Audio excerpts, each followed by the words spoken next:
$1 million. Are we live? Tonight in the podcast, we're talking about apparently how much land Bill Gates owns. Lance is doing his terrible Dr. Evil impression. We're also going to be talking about Suicide Squad. David Ayers promised that his cut was better. Avatar: Way of Water, or as I like to call it, Slippery When Wet, passes a major Marvel movie milestone. Invincible Season 2 teased, and we review The Last of Us and that 90s show. Let's get it.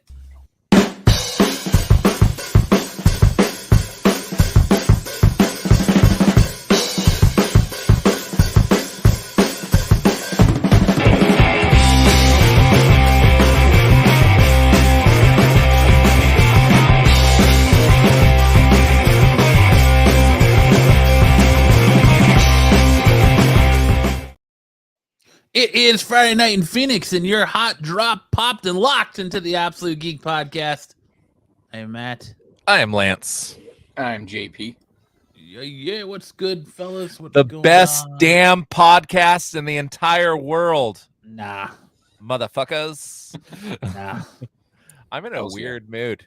I feel like just laughing a lot. Hot drop popped and locked is so much better. Dude, I have a proposal after driving to the airport today. Can we build... Are you and Max are going to get married? No. Max finally proposed? So instead of building a wall along Mexico, can we just build a wall around Arizona and keep everybody else out? Like Escape from New York or Escape from LA? As long as I can be on the other side of that wall, because I don't want to live here anymore anyways. I'm down with that. Every person that was pissing me off on the road today had fucking Alberta plates or Nevada plates or fucking Nebraska. They're all from somewhere else. Hey, you leave those snowbirds alone. They're good for the Get economy. Get the fuck out. Alberta, for the economy. Canada. Alberta, Canada. From Alberta. Yeah. Oh my God. I thought you meant Albuquerque. I was like, isn't that New Mexico? That's not that far away. No, Alberta. That was the furthest one I saw was Alberta.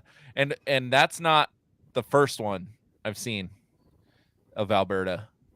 I've seen Rhode Island. I've seen New York. Someone drove their happy ass from Rhode Island to Arizona.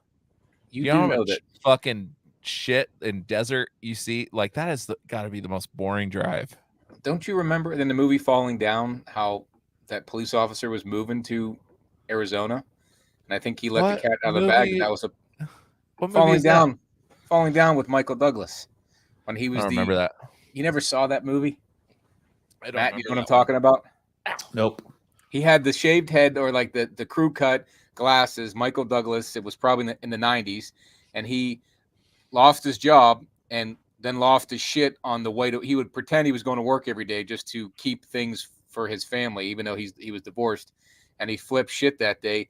And he went throughout like LA and like pulled a gun on the McDonald's because they weren't serving breakfast after 10:30 and all this shit. It was a crazy movie. And the cop who was following him, Prendergast is his name in the movie, but he was in Days of Thunder, all kind of movies. I can't think of his name off the top of my head, but he was moving to Arizona.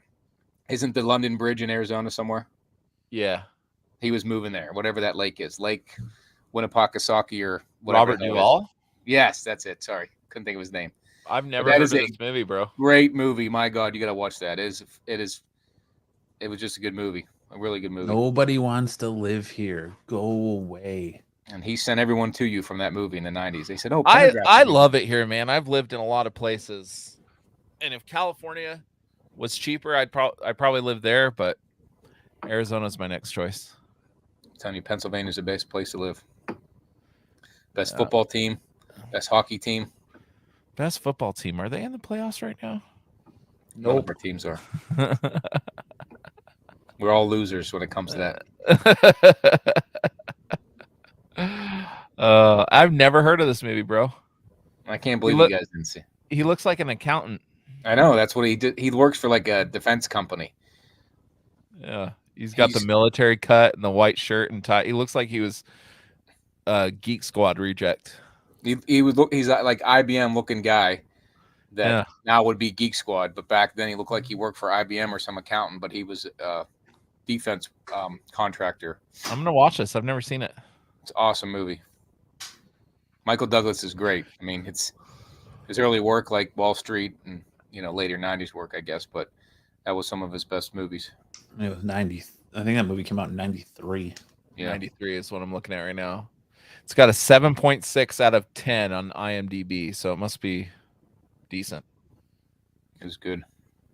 I would recommend that. I would recommend that. Yeah, I'm gonna watch this. Looks cool. I like rediscovering old movies. I told you a couple weeks ago I rewatched all the Fletches. Fletches. Or is it Fletch-eye? Is that plural for Fletch? What I hear is it sounds like you need a hobby there, Lance. Bullshit. Yeah, I probably do. My hobby is watching old movies. Better movies to watch than the Fletch movies. Fletch movies are funny, dude. We talked about this last week. I thought the second one was the funniest, but you said that was kind of racist. I didn't really catch on that. The second one's racist is all. Yeah. Oh my gosh, yes. I didn't pick up on the racism of that show, but I just laughed my ass off. Watch it again. You watch it with the 2023 view. Yeah. Well, what about Blazing Saddles? Isn't that another one you can't watch? But Blazing Saddles is like racist by parody. You know what I mean? Right. So it's like, but now knowing Chevy Chase and how he is, and then watching that movie, like it seems less parody. Does that make sense? Yep.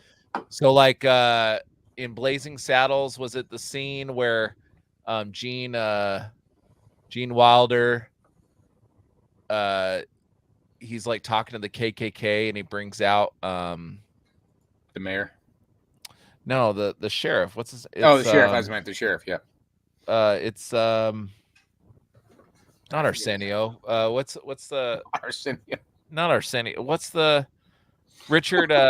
Richard Pryor. Richard Pryor, isn't it? Richard Pryor. That was in Blazing Saddles. Not Richard Pryor. I gotta look it up now. Is Richard Pryor not in Blazing Saddles? Black sheriff. What? It worked in Blazing Saddles. Cleavon Little was his name. What wasn't Richard Pryor in a Gene Wilder movie?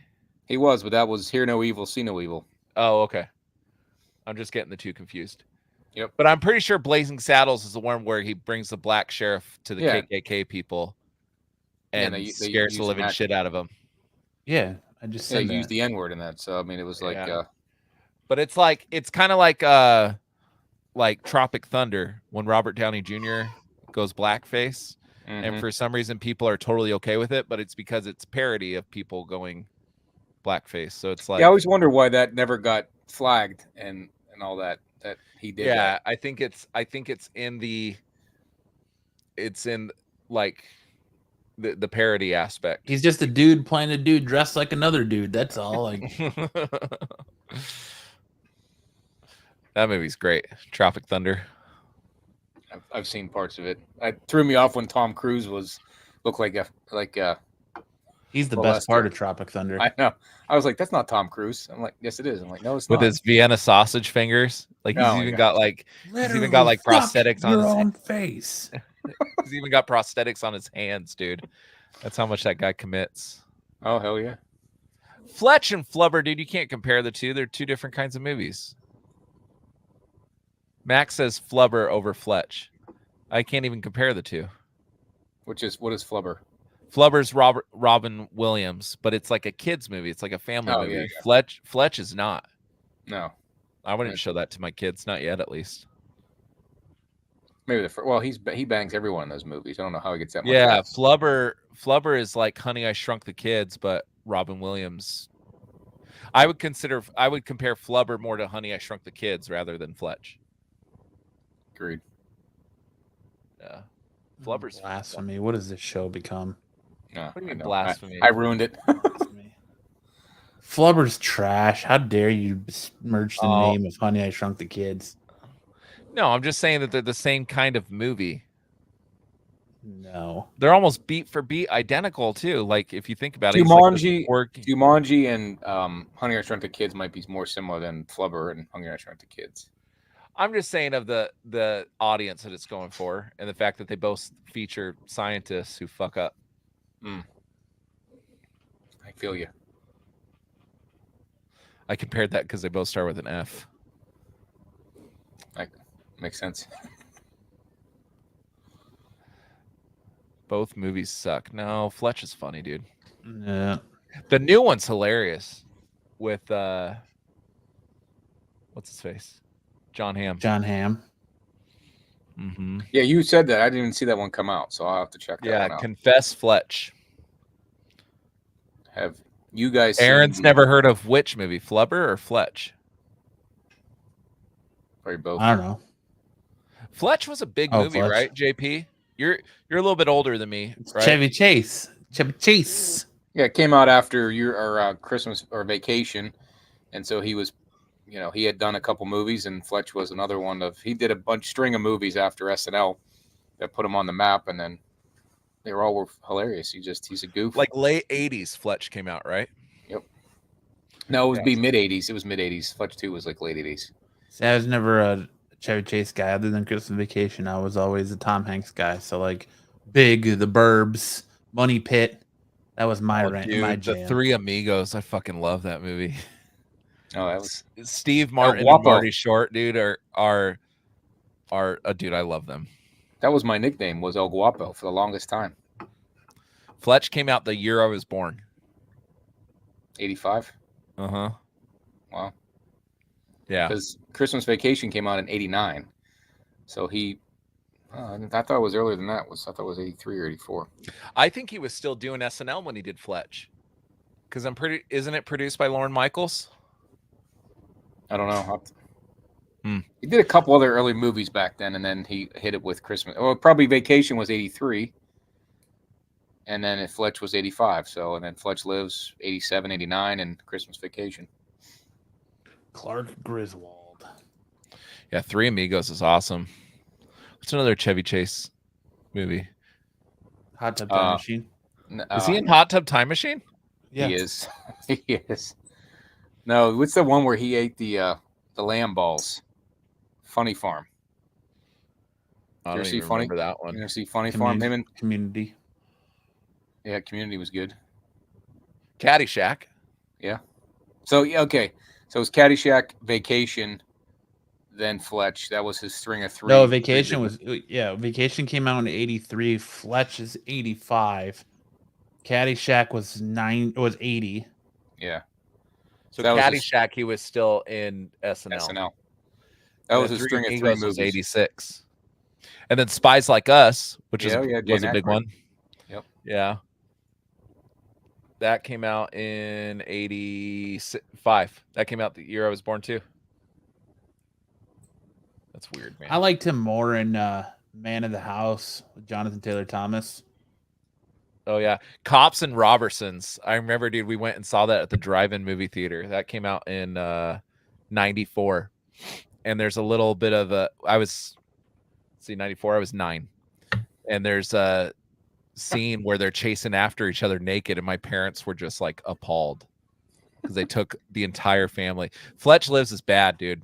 It's bad. Fletch, I like. Fletch Lives is bad. Confess Fletch is better than the second Fletch one. Lives is bad because of the looking at it in today's eyes. Back then it was funny. I like dude. It ended the franchise because it didn't do well. I know. I thought it was funny. I like from what I remember. Award-winning movie Snow Day.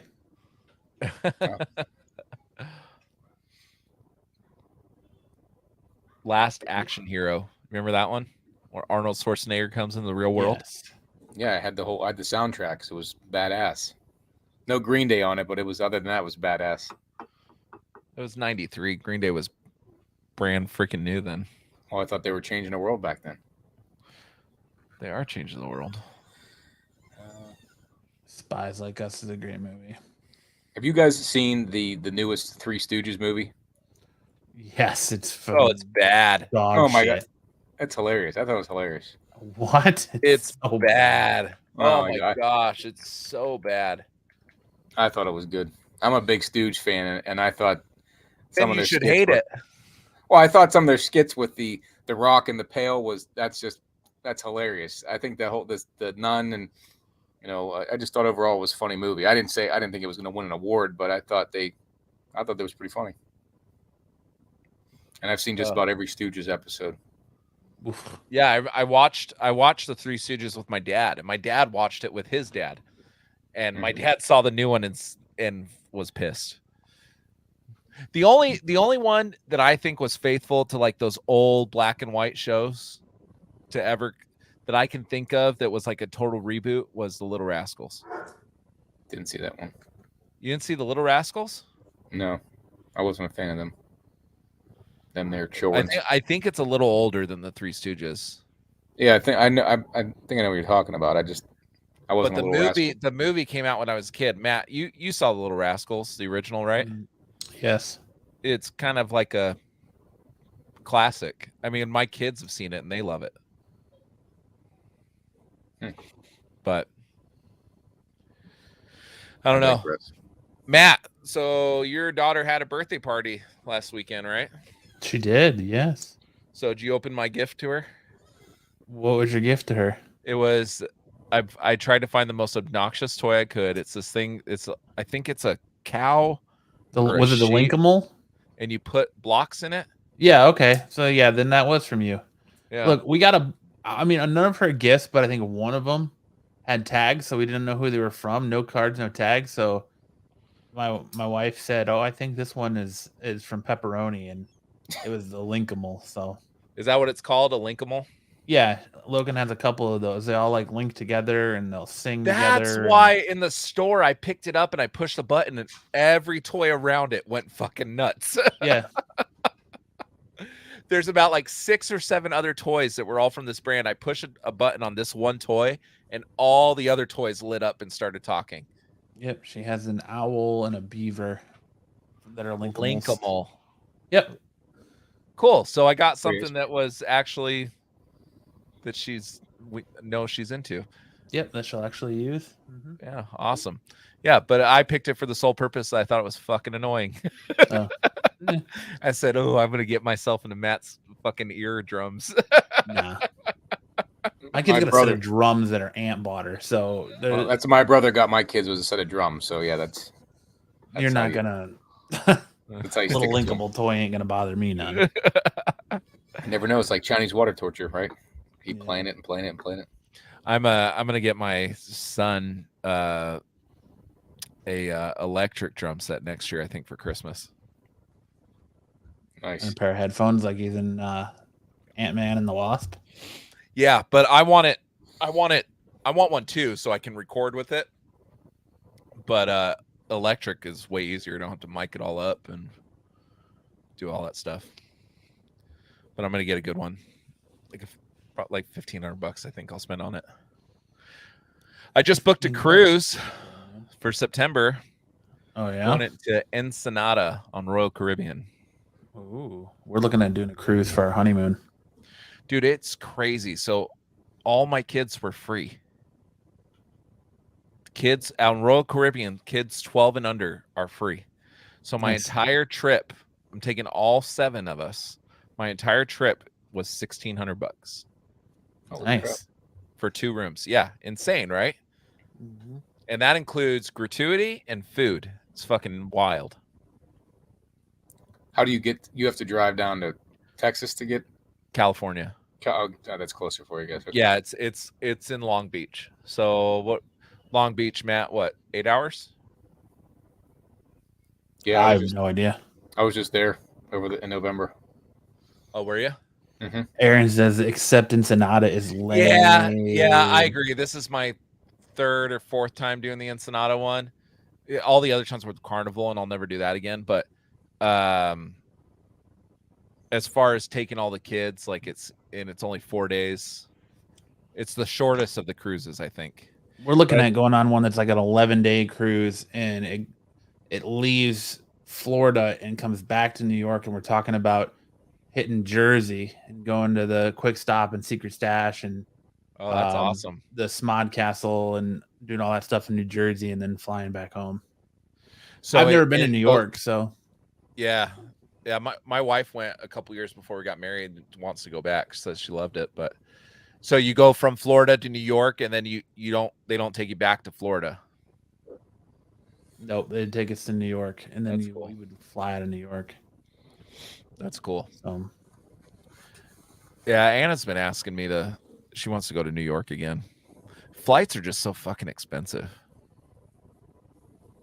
Yeah, I flew in November, but it was the group trip that they booked. I have no idea how much it costs, so I couldn't imagine. Was that for work? Church trip. NCYC. NCYC? National Christian Youth Conference. Oh, National for your Catholic kid? Youth Conference. Two of my kids went, myself, my mother-in-law, and my nephew. Oh, cool. And then 13 other kids and priests and whatnot. Yeah, to certain places, Aaron, but like I was looking for a flight. I was just trying to see how much flights would cost to go to Argentina right now. It's like $2,600 round trip. But yet you can fly to Italy for like less than $1,000, I think. Really? Yeah, I don't get it. Doesn't Argentina sound closer to Arizona than Italy? Yeah. A lot closer. Yeah, I don't get it. But fuel costs so much. Like my father-in-law just took him to the airport this morning. He flew into Montrose, Colorado. So he has a layover in Denver, and then from Denver goes to Montrose. So he goes past Montrose and then back. And it was $260 for one way. That just seems a little ridiculous to me.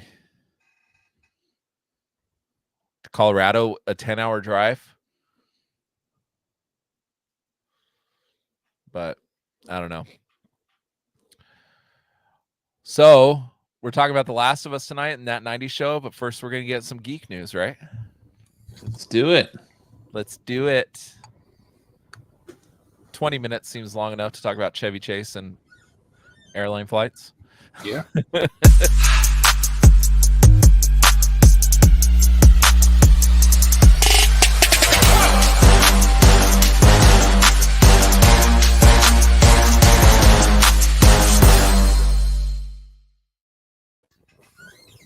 Speaking of that, before we start, there's a new documentary on Netflix I recommend everyone check out. It's called The Hatchet-Wielding Hitchhiker. It's fucking awesome. It is. It's really good. That dude is my new superhero. Kai. Well, I don't know about that since he murdered some dude, but you know. Smash, smash, and all that. It's fucking wild. It is. It's I'll check it out. The other one I watched was on Peacock. It was the Amber, the true story about the girl about the alert that started, the Amber Alert. Mm-hmm. That was interesting. First up, geek news. We Geek got news. Suicide Squad news. Do you want me to read it? The Hatchet Kid was nuts. LOL. He was crazy. Suicide Squad writer David Ayers recently promised fans that his edit for the 2016 DC Extended Universe blockbuster, was it a blockbuster? I don't know. Universe blockbuster was superior to the theatrical cut. Responding to fans on Twitter, Ayers insisted that his vision of Suicide Squad was utterly re-engineered by DC Films and Warner Brothers Pictures during his post-production. The nature of the film was fundamentally changed, he tweeted. I'm looking you in the eyes and telling you this. My cut is vastly better. Ayers added that the difference between the cut of Suicide Squad in the cinemas and the so-called air cuts amounts to more than a couple of cut scenes being added during reshoots. That's great, dude. That's awesome. That's like, saying you caught a fish this big but having no proof. Like, really, nobody cares anymore. I saw the Loch Ness Monster.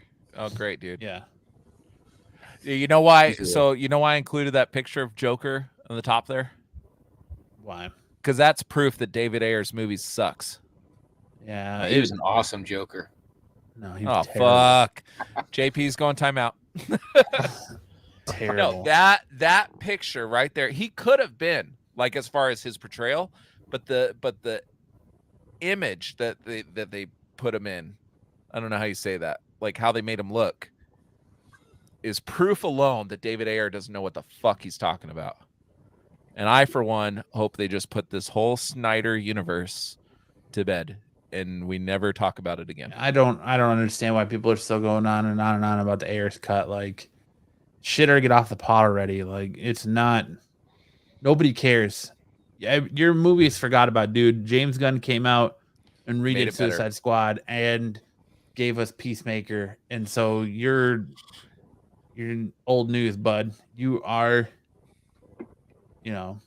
just not even in the conversation anymore. He's got to feel salty because just what? You're 2-ply, bud.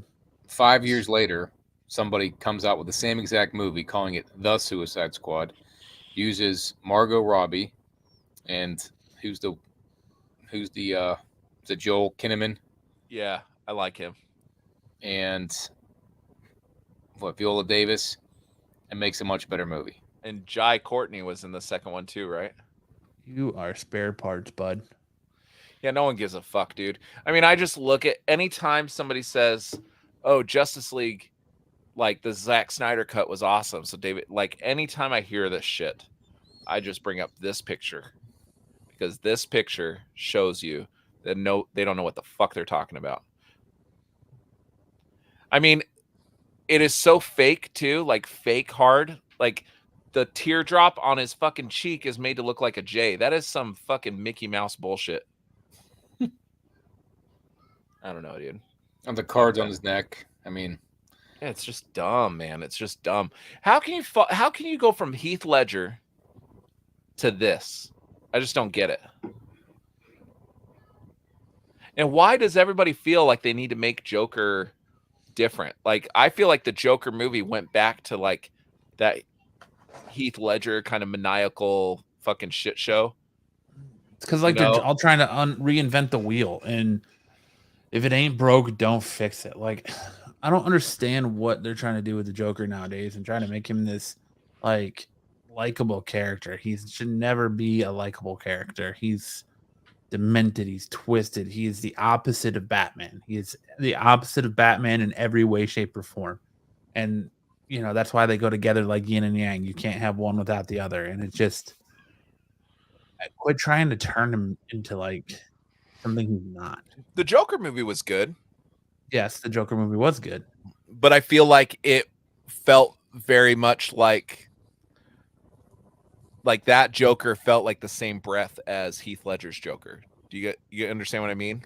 Yes, I understand what you kind mean. of the I don't know if I agree with that, but I see what you're saying. The sadistic, maniacal, fucking He crazy seemed more person. tame.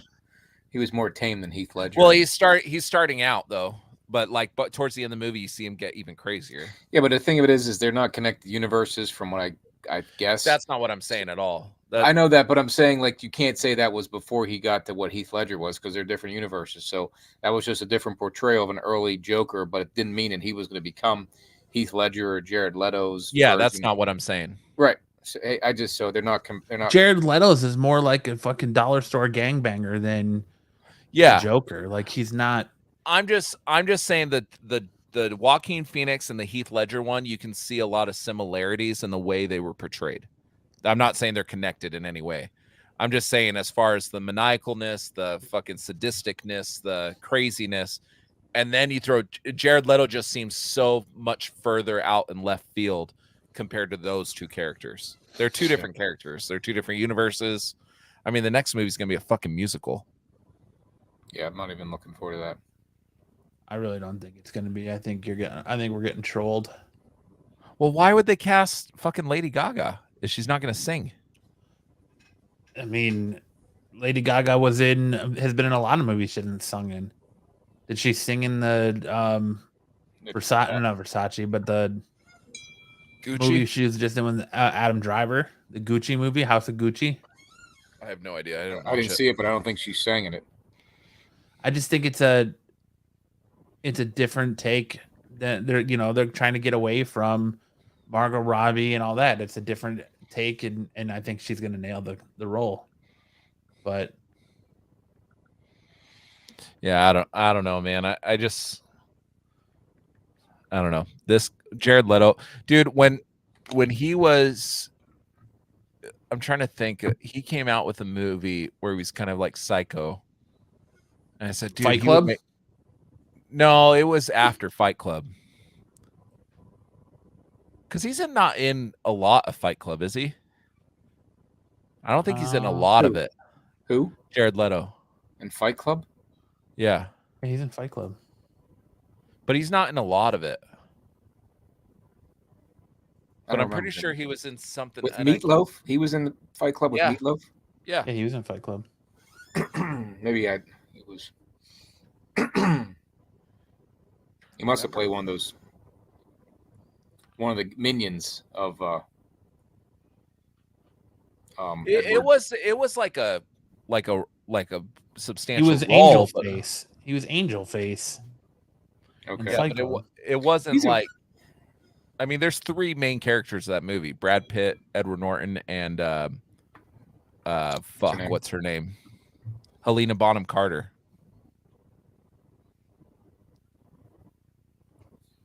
I don't know. I just, like I said, we saw how well he played Morbius. Requiem for a Dream. That's what it was. Yeah, that was a fucked up movie. Requiem saw for how a well- Dream. Yeah.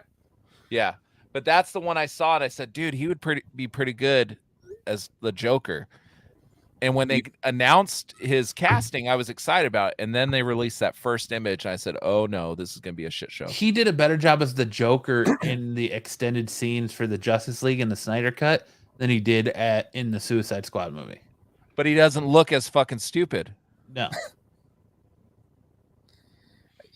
I mean, I think when you have a character who's been done numerous times before, going back to the 60s, James Gunn's approach of taking lesser known characters gives him no background for anyone to compare to. And that's, there for the majority of his characters, that's a huge benefit. So you take Jared Leto trying to redo Heath Ledger. I mean, the guy, should have won an award for what he did. And previously was Jack Nicholas. I always, in my head, Nicholson, get it right. You did this It's last just- week. Jack I know, Nicholson is a golfer. I know, but It's you have to because, give me like. I mean, sorry, go ahead. I was gonna say, you just give me a way to remember that, because I always will forget which is Nicholas or Nicholson. So I need something in my head to remember a tick. It's in the Justice League movie. He didn't have all those stupid tattoos. Yeah, they gave him long hair. He was in a straight jacket, wasn't he? Well, yeah, he had a straight jacket type thing on, yeah.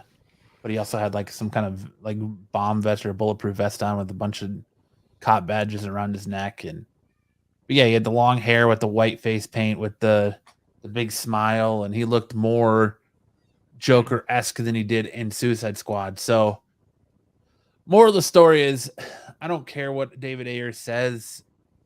Nobody cares about your movie anymore, and you're just trying to keep relevancy on it. You said you're never going to release. We're never going to see the Ayers cut. So who cares? Move on. Nobody cares if it's so much better than what was released on the big screen. If you don't ever intend to release your cut, just shut up about it and move on with your life. Go make something else. Like, it's just, I'm just so tired. I'm tired of these cuts in general. Like, you did the movie once, it bombed. Zack Snyder should have never got a Snyder cut. The only reason he did is because he had to leave the movie halfway through, and they got somebody else to finish it. So he gets his stab at it. But Ayer is like, your name is still on that movie. You didn't fight for your stuff, and you let the studio make changes and put out whatever they wanted. So that's on you. Which, by the way, like, if it was so much better, I mean, because we know Zack Snyder's version wasn't finished, and he left for extenuating circumstances, right, involving his daughter and everything. Mm-hmm. But if David Ayer's cut was all finished, and the executives saw it and said, "No, this is shit," and they felt the need to change stuff, how good was it? You went out and gotten Joss Whedon for Justice League because he did Avengers, and what did he give you? He gave you the DC version of Avengers, because the Justice League movie is the same exact plot as Avengers. Yeah. Aliens come to Earth for a mystic cube, and that's all powerful, and it's the same plot as Transformers. Mhm. So Yeah, I wasn't really thrilled with that one. I mean, I really wanted to see the Justice League on the screen and all those other characters, but I thought this is a complete ripoff of Avengers. You know, the not Age of Ultron, but the first Avengers movie. So here's hoping for better DC movies. Yep. And like, I mean, if we're being honest, James Gunn's version wasn't much better. It was better, but not by much. But at least like they made. I don't understand why Killer Croc looks like just a deformed dude in this instead of closer to like a crocodile, where they have King Shark is actually a shark and looks like a shark. You know, he's one of the best parts of the movie. And it's Rocky Balboa, and he isn't there. He doesn't say much. It's just hilarious how he's the best part, just like Groot. Stick says I would have rather gotten Super Friends.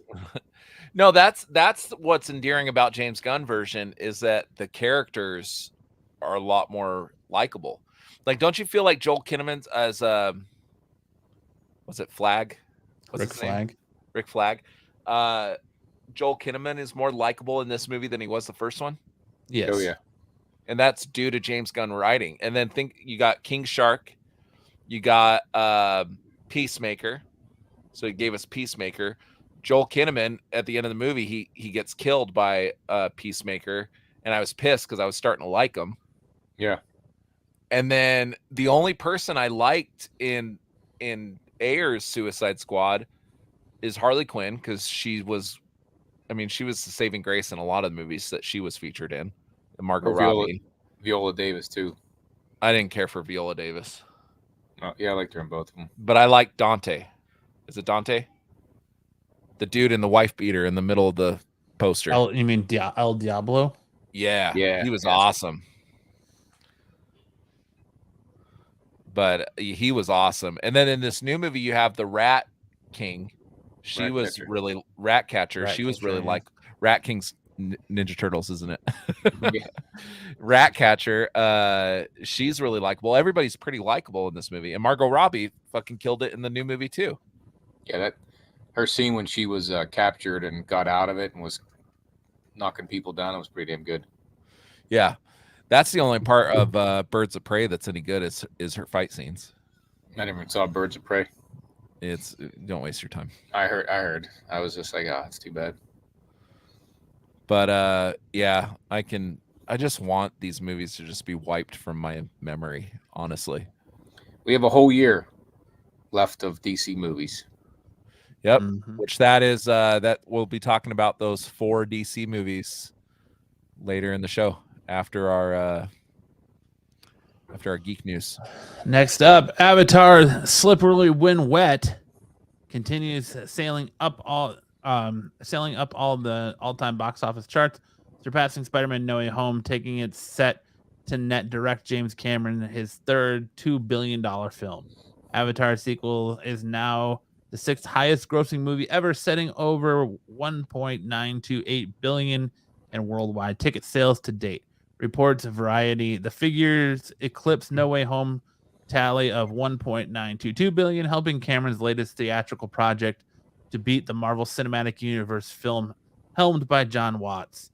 The next inevitable milestone will be seeing the sequel become a member of the $2 billion box office club, an achievement Cameron's movies has, I can't see because the slide thing is there. Achieved twice previously. Yeah, the slide. It's bad. Thing is right there. Whoops. Out of all the movies that he's come out with, this one's bad and it's boring and I honestly think like Spider-Man is a better movie, but I think some people see Marvel and they're like, oh, I haven't seen any of the rest of them, so I'm not like, I think it has that working against it. People think Marvel, like if you haven't seen them, they're just not going to go see. Like for instance, one of my agents was like, hey man, I went and saw that new Spider-Man movie that you kept talking about, and I walked out about 40 minutes into it because I didn't understand what the hell was going on. Well, yeah, there's a shit ton of other movies that you fucking missed. You dumbass. He doesn't watch any Marvel movies, but he likes Spider-Man. Went and saw this and didn't understand what was going on. I'm like, dude, there's been like this character has been in 6 other movies previous to this. you know. But I think that's what the Marvel movies have working against them, is that it does not appeal to everyone. It's hard to tell someone which movie out of the 20 some odd movies to start with. You know, I had a buddy during COVID. He's never seen Star Wars and didn't see any of the Marvel movies at the time. And I said, you need to watch Star Wars. He watched the first 20 minutes of A New Hope and said, this movie sucks. And he texted me and said, this was the worst movie decision you ever gave me. And I said, I know it's slow, but I said, it's a classic. I mean, it's a great movie. I said, you might as well just go watch Captain America, First Avenger, or Iron Man. I said, that might be more up your alley. And he watched one of them. I forget which one. He liked it. But some movies just, they don't, if someone wasn't into it, they don't age well, or you can't just jump into a whole series like the Marvel Universe and thinks a non-fan is gonna get it. In my humble opinion. I just don't know what all the hoopla is about James Cameron. I don't get it. He did Terminator. Yeah, but Terminator's not one of the 3 movies to hit that. No, but it still was it just. Yeah, T1 and T2 are awesome, but Avatar, Titanic, and Avatar 2. I mean, Titanic's the best of the 3 of those. I just don't think it's fair that he gets 13 years to make 2 movies, and he's like, oh, well, what I want to do is so advanced, I got to wait for the technology to catch up. And why you still care? Like, why do you care about this world that he built from a movie from, 18 years ago or whatever? It's just 16 years ago. Who cares? Like, I still haven't seen it. I have no desire to see it. I still stand by the fact that I'd rather be waterboarded than sit through 4 hours of that movie. It's way too fucking long. Several times throughout the movie, I turned to Max and I'm like, dude, we got 2 hours left of this and nothing's happened. I actually had a guy tell me how great the movie was, and then he admitted, well, I got up and left 2 hours into it because I had other things to do that day. But from what I saw from it, it was a great movie. I was like, well, you didn't even finish it. So how the hell do you even know it's a great movie? And he missed the best part. The end is the best part. When shit finally starts happening, that's when it actually gets pretty good. But the 2 hours leading into it, fucking most boring shit I've ever seen. He's like, oh, well, these movies made $1 billion, so I guess I'm going to be stuck making 5 more of them. And so he sounds like he's upset about having to make more of them. So then why? Why do it? Just end it. Nobody cares. Like, nobody cared about the first Avatar movie till you announced the second one was coming. And then people were like, well, I guess I got to go back and watch the first one so I remember what happened in that, in this movie that came out 16 years ago. Like, who cares? I don't get it. Like, Sticks, if you want to, he's buying out theaters, maybe you can go in the metaverse now and become one of these things. Go live your life like that instead of giving this dude 4 hours, your money in 4 hours of your life. Like, good night. These movies are terrible. I got mad when he re-released the original Avatar to beat out Endgame for the highest grossing movie ever. If I want to go watch Fern Gully, I'll go watch. You do realize that was Disney.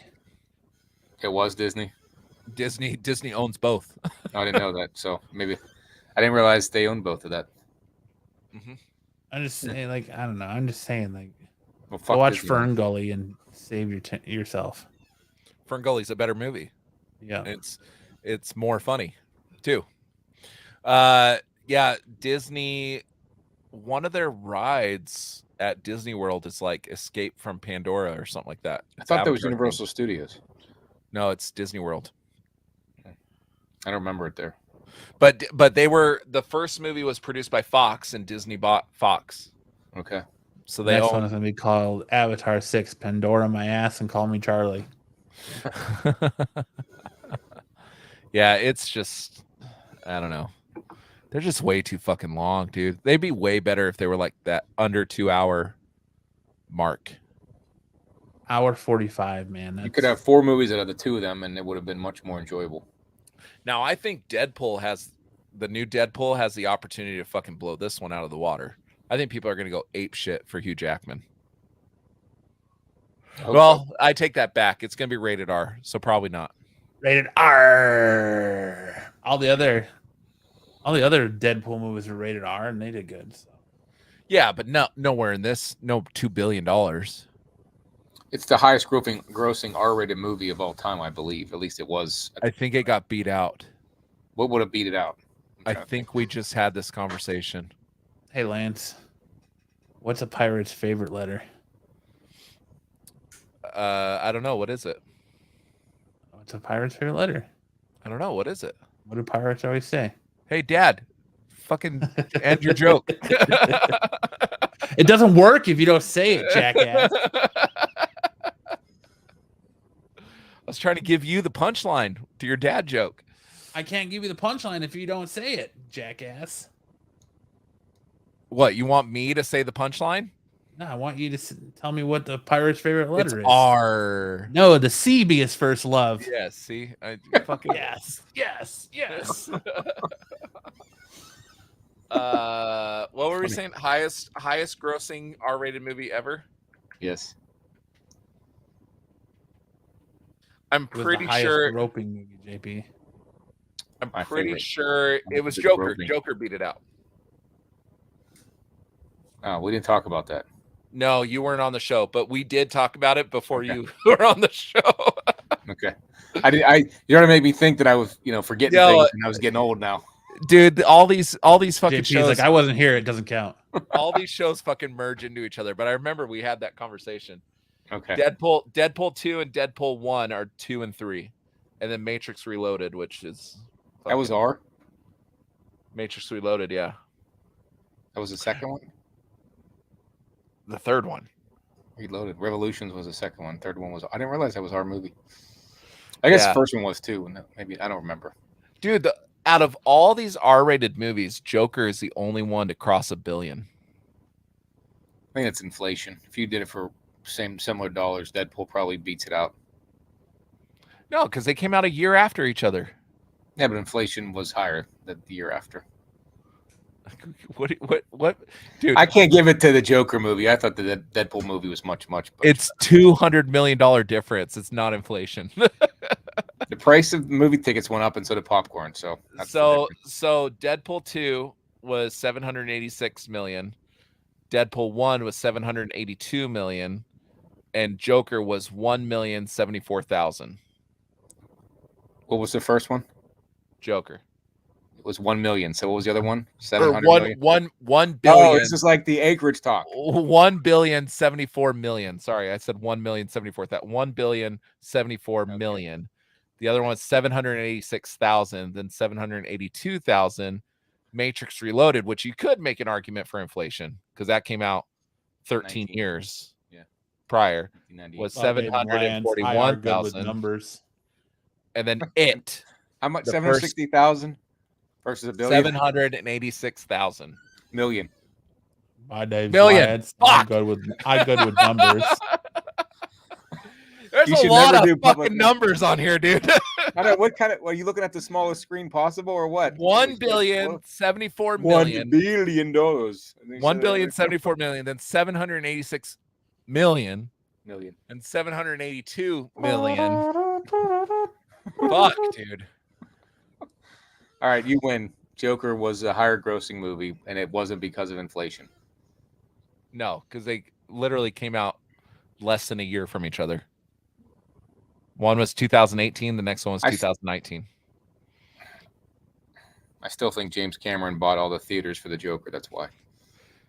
It's Todd Phillips. Oh, James Cameron's involved. Cameron's not That's why. involved with He's involved. Deadpool 3 is going to beat it out. I truly think so. With Hugh Hells yeah. Jackman coming back. Don't you think, Matt? Deadpool 3 is going to become the highest rated R-rated, the highest grossing R-rated film ever. Maybe. But you see the disparity, right? Like Avatar is about to cross 2 billion. Joker barely got over 1 billion. Because it's rated R. So the audience pool is much smaller. Right. So, but yeah. It's also Avatar is more sci-fi and not superhero, so it also reaches a class of fans and moviegoers that superhero movies and comic book movies don't. So,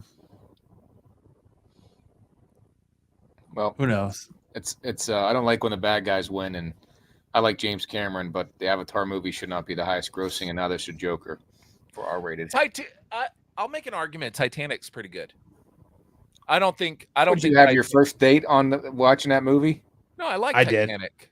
I did. Oh my God. I saw that movie 6 times in the theaters. Jesus, I did. Actually, I think I did go on a date to see that movie. Good Lord. 6 times. 6 times. Mm-hmm.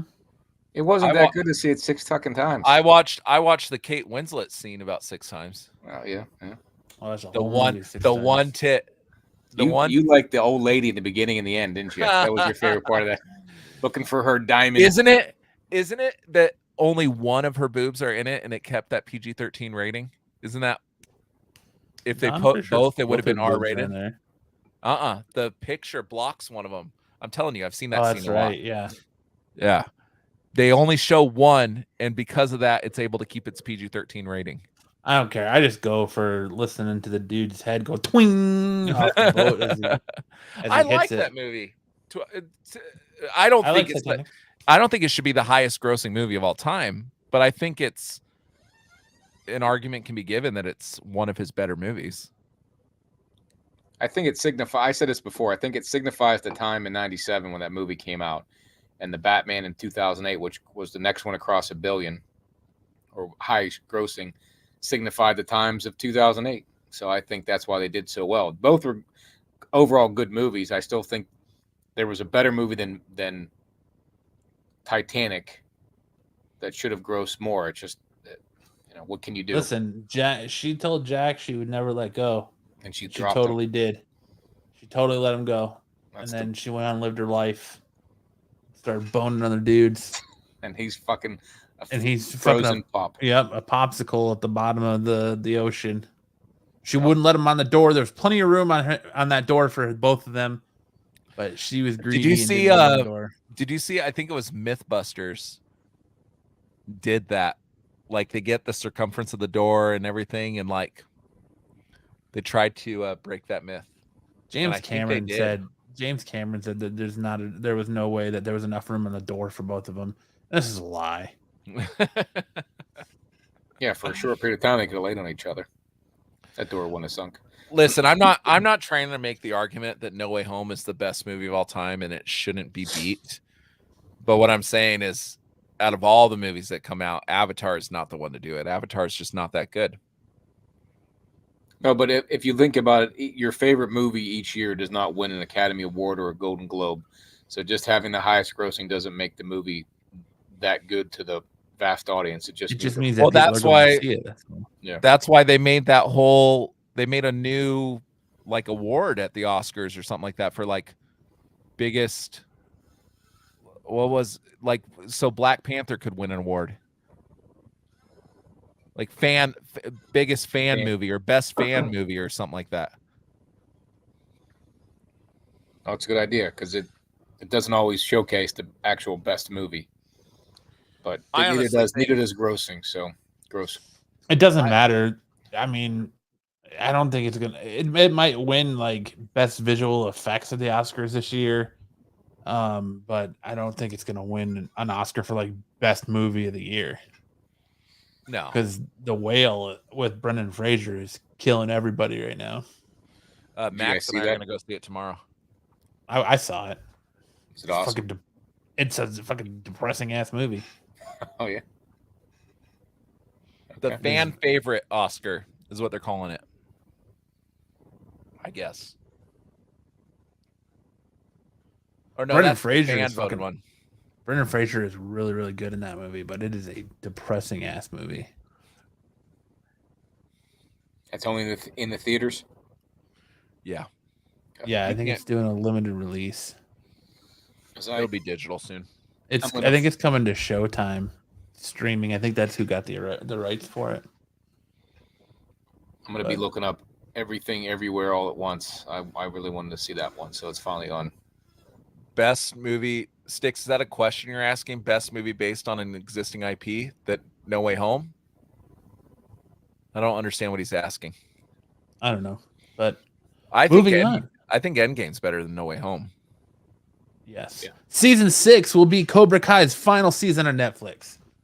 Netflix announced that the Karate Kid spin-off series is coming to an end, making the upcoming 6th season the show's swan song. While the release date for the final season was not announced, Netflix revealed on Twitter that it will be coming soon, teasing the biggest and baddest season of Cobra Kai yet.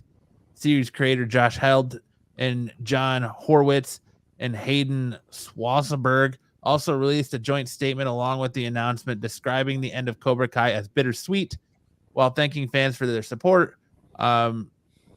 Recounting the world of the Karate Kid universe has been our humble honor. They said making Cobra Kai has allowed us to join the same hallowed dojo once inhabited by the great Robert Mark Kamen, John Alvinson, and I can't read the names, Jerry Weintraub, and all the amazing original cast members. It has also enabled us to play Sensei, expanding the original storyline and birthing a new generation of underdogs. We've never once taken this opportunity for granted. And it's just coming to an end at Netflix. That doesn't mean that it couldn't get picked up somewhere else and continue on. But I think it was partly their decision. Yeah, well, I know the creators said that they had always wanted to have an ending. They always had an ending in mind for the series. They want to get to that ending. So it is nice that they're having an ending. Who knows if Hilary Swank is set to return? I hope Jaden Smith shows up. Just get everyone from the Karate Kid. Jackie Chan. Sure, why not? But I mean, they are making another Karate Kid. Making a new movie that's set in the Karate Kid universe. So, yeah, I think there's going to be lots of installments, like adjacent stories that have to be in the same universe. The last Cobra Kai season was good, but you can tell that they're kind of treading water. You got that feeling that they were on borrowed time, so I'm not surprised that Netflix has canceled it because that's Netflix's MO. You cancel things. I'm surprised it even got 6 seasons. Yeah. I think that, but I think it's only because the first 2 were YouTube Red. They weren't Netflix. So this follows Netflix's MO of 3 seasons and you're done, or 4 seasons and you're done. Unless you're Stranger Things. Well, Stranger Things is kind of the series that started it all for them. I mean, next to Orange is the New Black. Yeah. I want it to end and then do it again in 20 years. I think it's a perfect formula. Do it again in 20 years. And now Robbie and Miguel. Yeah, do it again. Another 20 years. We all said, dude, when they announced Cobra Kai, I can't be the only one that said that's the dumbest fucking thing I've ever heard. I thought it was awesome. I thought it was a stupid idea. Boy, was I wrong. I don't remember. I didn't have YouTube Red, so I didn't watch it. But when it came on Netflix, I totally thought it was awesome. But I didn't poo-poo it when I heard it come out. I just wasn't into the YouTube Red, or it didn't in that feed, I guess, to see about it. So I thought it was YouTube grasping at straws. When I saw the first season, I was like, I can't wait to watch the shit out of this. It was awesome. I heard it was good, but I was like, I don't have YouTube. How do you watch that? And they're like, oh, it's on YouTube Red. I'm like, I'll have to get to that. So I like the Karate Kid, all of them. I mean, most of the movies, pretty good. Yeah, I like the show a lot. I mean, I bought a T-shirt today, Cobra Kai T-shirt. I have 3 of them. Yeah, I love it. It's a great show. And Johnny Lawrence has become, he was the villain, and now he's the fan favorite. You know what I mean? Mm-hmm. It's kind of a redemption arc. Yep. Kind of like RDJ. He should get an Academy Award just like RDJ. Or a Golden Globe. You know what's funny is, so like the whole premise of Cobra Kai, How I Met Your Mother has been making that joke like their entire series. Oh no, yeah, he was in the right? Barney was always a huge William Zabska fan or whatever. It was always saying how he's the hero of the show, of the movie, and then they come out with the show based on the How I Met Your Mother idea. Yeah, that's fan service right there. Yeah. Have you guys ever seen the How I Met Your Mother idea? Was basically that Daniel LaRusso was the bad guy and Johnny Lawrence was the good guy, because Daniel LaRusso was always the one picking a fight, and Johnny Lawrence was the one who was defending himself. Always, which the show kind of does that. several times the show has kind of painted Danny LaRusso as a bad guy. What, in the Cobra Kai or the Cobra Kai? I don't think so. He's the one that wrote it. I don't think he. I don't think it pictures Daniel LaRusso to be the bad guy really at all. But it shows a lot of flashback His kids maybe, but it shows a lot of flashback scenes that kind of paint Johnny Lawrence as the hero. Yeah, because the show is supposed to be from Johnny's point of view. So you're getting the flashbacks the way that Johnny remembers them and the way that Johnny interprets them. Yeah, so but Johnny also thinks Danny LaRusso is a bad guy. So you're kind of getting that perception. Yeah, it's not. That's why you're getting that perception is because it's from Johnny Lawrence's point of view. So you're getting things the way Johnny perceived them or sees them versus the Karate Kid movies was from Daniel LaRusso's point of view. So you're seeing it from LaRusso's point of view. So who's your favorite character of the kids on the show? Hawk. JP? By far. I think Johnny Lawrence's kid, like him and Robbie. Him and Peyton Liss. Oh, Peyton Liss, I can do. She's a smoke show in this series. Like I heard she's an awful human being. I met her. I met her at an event. So she got her start. I have a friend that used to work. You remember they used to have in the mall like the talent agencies. Mm-hmm. Like they would just find kids and like mass sign them and like put them in commercials and stuff. So she got her start that way. And a friend of mine was like one of her representatives and just said, this girl came in like her shit don't stink. Like she nailed it on the Disney Channel. So yeah, they got her on that show, the Jessie show, I think it is what it is. Mm-hmm. Hey, Jessie. Yeah. Hey, Jessie. Oh my gosh. Do you want to talk about a smoke show? The main character. Oh, the redhead. Yeah. Yeah. She was in Insatiable. Yeah, there's a lot of them Disney had back then. So yeah. Debbie Ryan. Debbie Ryan. That just sounds like a porn name. That sounds like a porn name. Debbie Ryan. She's hot. Debbie Ryder. That would be a better name. Jesus. She's married to the drummer of that 2-person band. What's her name? Green Day. No. Green Day. 21 Pilots. That's what it is. All right, what's next? I have to ask a question before we move on to this. Have you guys ever seen the movie No Retreat, No Surrender? Never saw that. Oh my gosh. It is it was one of Jean-Claude Van Damme's first movies. So if you got a chance, look it up. It's like it's not a parody, but it's a movie that was inspired by Rocky and Karate Kid, and it's a cheesy in-between movie of those two major movies at the time. And it's Jean-Claude Van Damme, Bruce Lee, some guy who plays supposed to be Bruce Lee. It's just an overall cheesy but good karate 80s movie. You'd probably like it. I think that's why, because I don't know if I've ever seen a Jean-Claude Van Damme movie. Really? Yeah. He just annoys the shit out of me. Between him and Kickboxer and then Steven Seagal, those are the movies to watch in the 80s and 90s. I don't know if I've ever seen a Steven Seagal movie. Man, I mean, do you watch Arnold Schwarzenegger and Sylvester I do. Stallone? Arnold doesn't annoy me, but Steven Seagal and Jean-Claude Van Damme annoy the shit out of me. There's only 3 movies I'll watch Arnold in. Terminator 1, Terminator 2, Kindergarten Cop. Commando. No. You don't like Predator? Cop. Meh. He's alright in Predator, but Kindergarten Cop. Commando was awesome. You guys, your daddy, and what does he do? Yeah, it's not a tumor. It's not a tumor. It is not a tumor. I like A Last Action Hero. Mr. Kimball, are you all right? Your favorite movie is Jingle Boys All the have Way, penises, Lance. girls have vaginas. Mm-hmm. Did you see they did a sequel to Kindergarten Cop with Dolph Lundgren? Yeah. Who cares?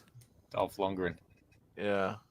No, I like Arnold and I like Sylvester Stallone, but Steven Seagal and Jean-Claude Van Damme just never. I don't know.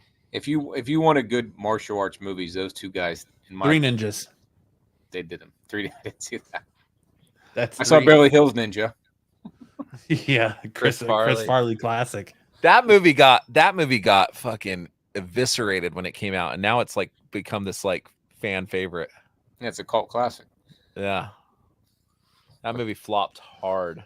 Invincible Season 2. Prime Video teases the release of Invincible Season 2 with a conversation between Steven Yeun's Invincible and Seth Rogen's Alan the Alien.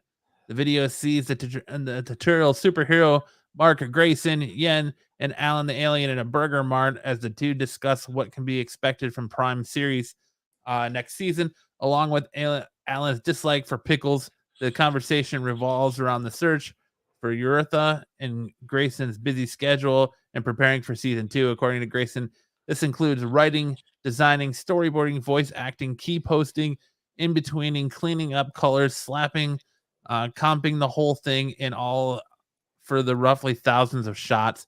The scene also reveals that the season of Invincible will release sometime in late 2023, maybe. That's what it said. Late 2023, huh? Yeah. It's a pretty funny. My kids right now. It's pretty funny. I love this show. Yeah, no, it's a great show. But I would say like the little blurb right there is pretty funny. So, give me more Invincible now, please. Yeah, I like it. Aren't they doing a live action one? Supposedly, yeah. Listen, Cool. if they don't have Jay, what the fuck's his name that plays J. Jonah Jameson, J.K. Simmons. Yeah. If J.K. Simmons doesn't play the live action Omni-Man, I don't care. I think I think Steve Yeun should play Invincible. I don't know. I think John Hamm is probably going to end up being Omni-Man. But yeah. It's a great show. I'm excited. Marvel Cinematic Universe's Blade reboot will start filming in May 2023, according to a new report. The report comes courtesy of the reputable scooper Daniel Richman and claims that the principal photography on the reboot will kick off on May 30th. It follows previous buzz that Blade will commence filming this summer, with the source close to the production supposedly pointing to a July start date.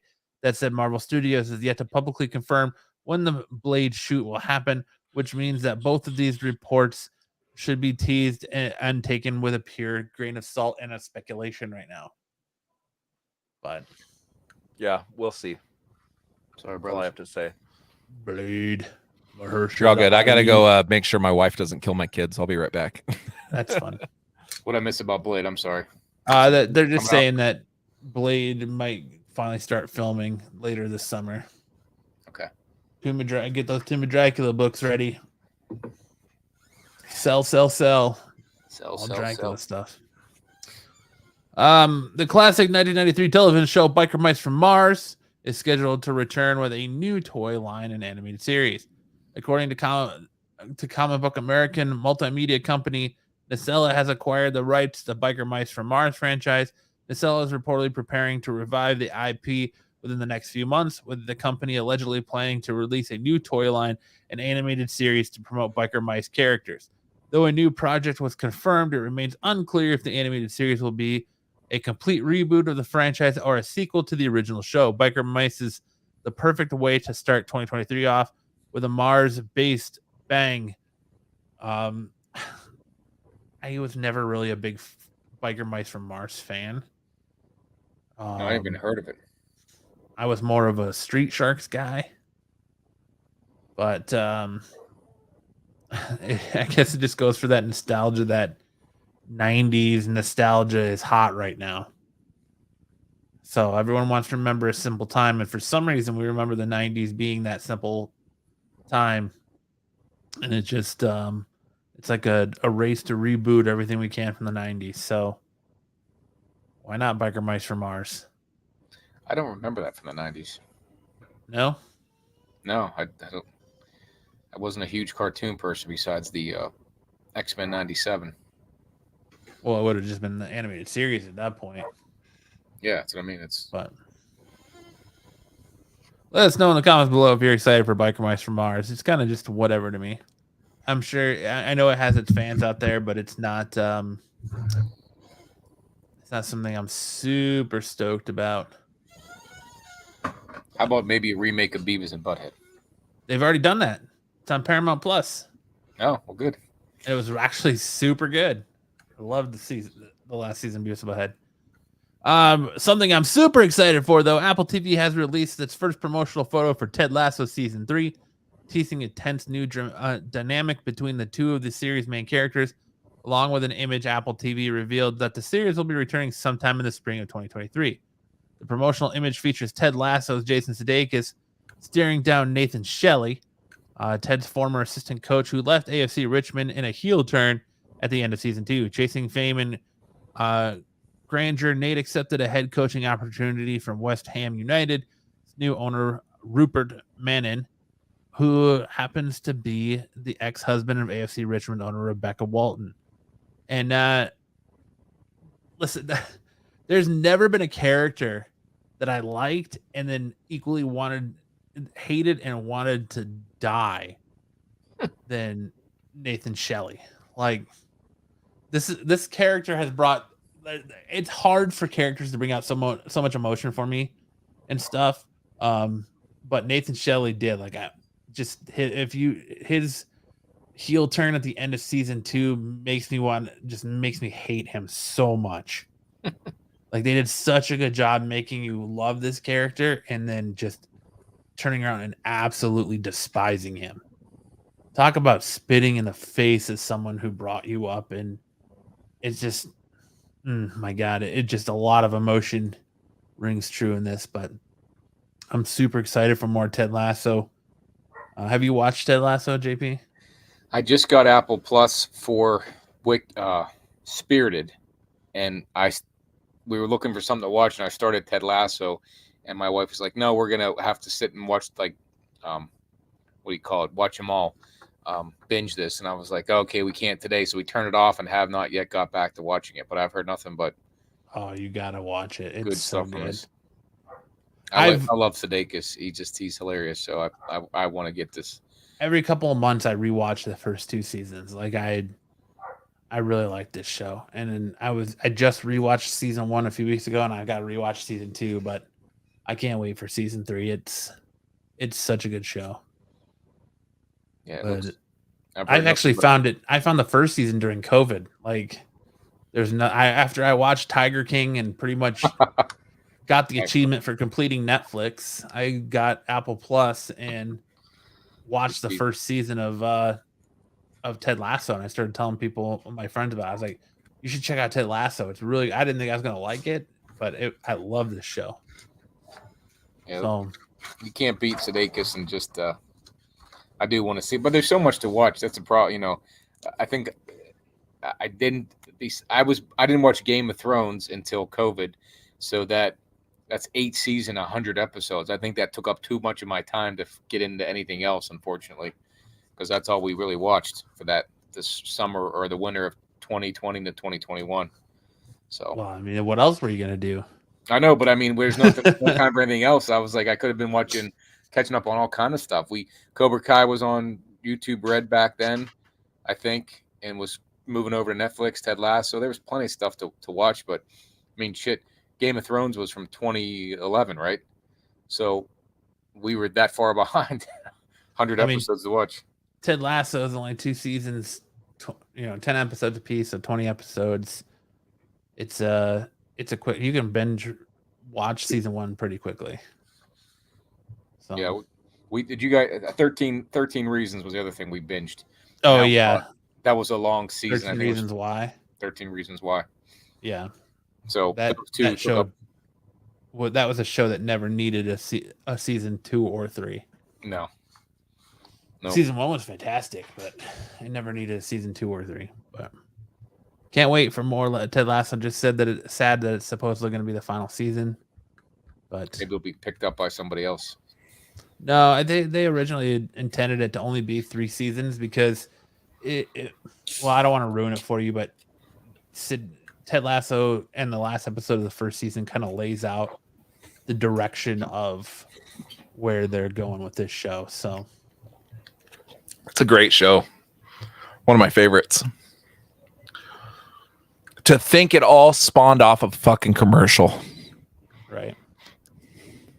Really? Yeah, Ted Lasso was a character that Jason Sudeikis created for like a commercial. I don't know what for. For the Olympics. for the Olympics. I think I do remember that. Yeah, it's a commercial, and then it turned into this fucking phenomenon. It's great. Like, it's received like Emmys and shit. It's insane. Because it's a fantastic show. The writing in it is so good. It's almost a shame that it's on Apple TV, because I think Apple TV is probably one of the subscription services that, or maybe it wasn't for the Olympics. Maybe it's for the Premier League, because it's I think it was for the Premier League.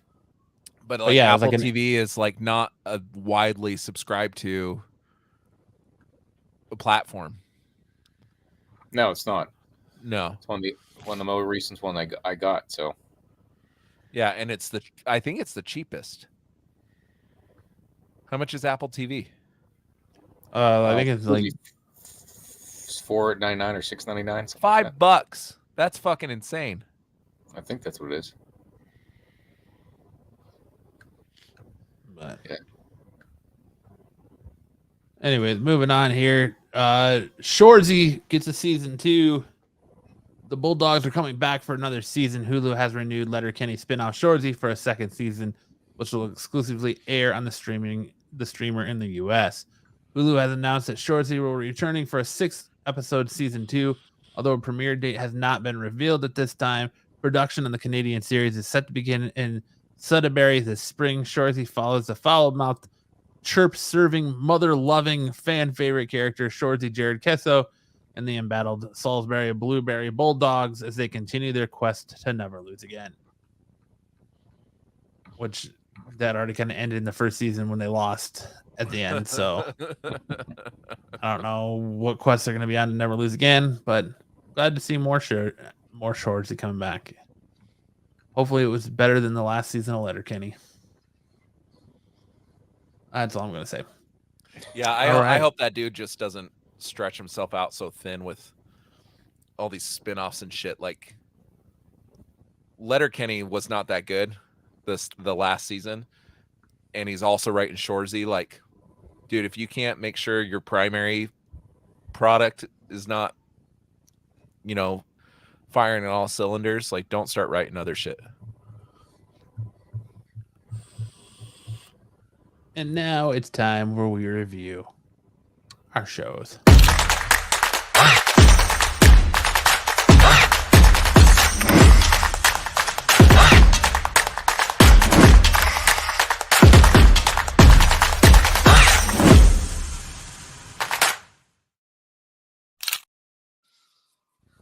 And tonight we're going to kick it off by reviewing the first episode of a new HBO series, The Last of Us. Only one episode. I feel like they don't do that. Like, these streaming services usually like give you like 2 or 3 off the bat. But it's showing live on HBO, so it's going to be one episode. Oh, is that what it is? Yep. Yeah. I thought there would be a second one on, and I wasn't sure the breakdown, and I was like gripped by the end of it, so I was like, damn, I could watch another one right now. So yeah, me too. Really? I was bored. I was like, really? Dude, I fucking loved it. Dude, you're the first person I've heard say that you were bored.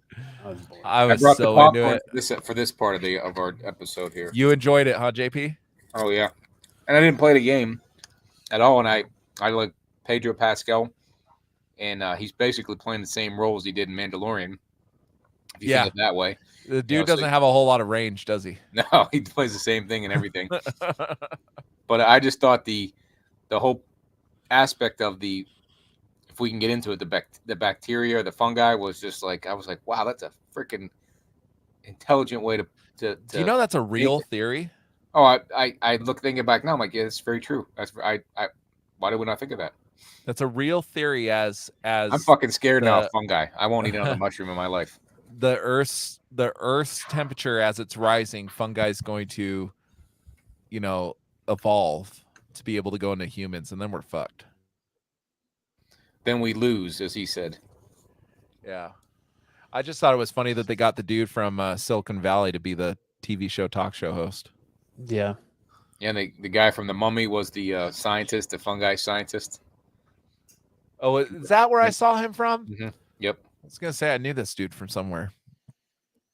Yeah, I thought it was fantastic. Like, I thought I was really nervous because my brother and Max saw it first, and they were saying how it kind of adds a lot of things, and I always get nervous when I hear that adding stuff, because especially the first game. I mean, the story is so really rich and add like much of anything. it elaborates. It changes stuff, like because instead of a car battery in the game, he's trying to get a weapons cache.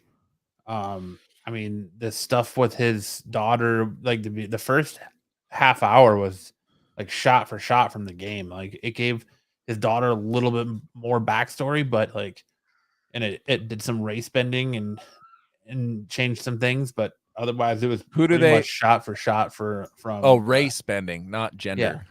No, race. So I didn't, like I said, I saw a breakdown of it today, and it was verbatim, like you said, Matt, for the game. But they add the scene in the beginning with the talk show thing, like they elaborate on the fungi thing a little bit more. Yeah, they just added the whole daughter scene was longer. I mean, the daughter scene takes up almost the entirety of that first episode. Which it should have ended there. It should have ended where she gets killed. They have to introduce end. Ellie. It was supposed to end whenever that kid when they went 20 years in the future, 20 years to the present, and that kid came to Boston and with the green shoes, whenever he threw that kid into the fire, it was supposed to end there. To basically be the arc for the first movie of him holding his daughter, then him throwing that kid into the fire, like lifeless, like he could care less. Mm-hmm. As burdened, as bad as he felt when the daughter was killed, he didn't care anymore when that kid he threw into the fire. And it was supposed to end there. Which I thought when it came up, I thought that kid was, I thought they were showing Ellie as a child. And then when he shows up dead, I'm like, what the fuck? I missed the fact that it turned red. I didn't see that the thing turned red so that he was infected. So I'm like, why did they just kill that kid? I thought this was just some fucked up government thing that I saw it turn red, but I thought that meant negative, that he was okay. Yeah, I was like, I missed him being red. I'm like, they're just killing people randomly. Like this is the bad government thing again. Just like the Handmaiden's Tale. I got that feeling whenever that happened that it was gonna be like Handmaiden's Tale, but it's not the case. Not totally. Like I have no doubt that moving on, that this show is going to get way better, and it's going to be a punch to the gut. So get your feels ready, because if it's going to follow the game as closely as the first episode did, you're in for a roller coaster of emotions through the next however many months. Because I think it goes up until March. So what is it, like 10 episodes? I think it's 10 episodes. Yeah, that's typically HBO Max. So those of you that played the game, is it ruined because you know what's going to happen? I mean, I don't think it's ruined, but no, I mean certain things, if you know the ending, it doesn't make it as pulse pounding.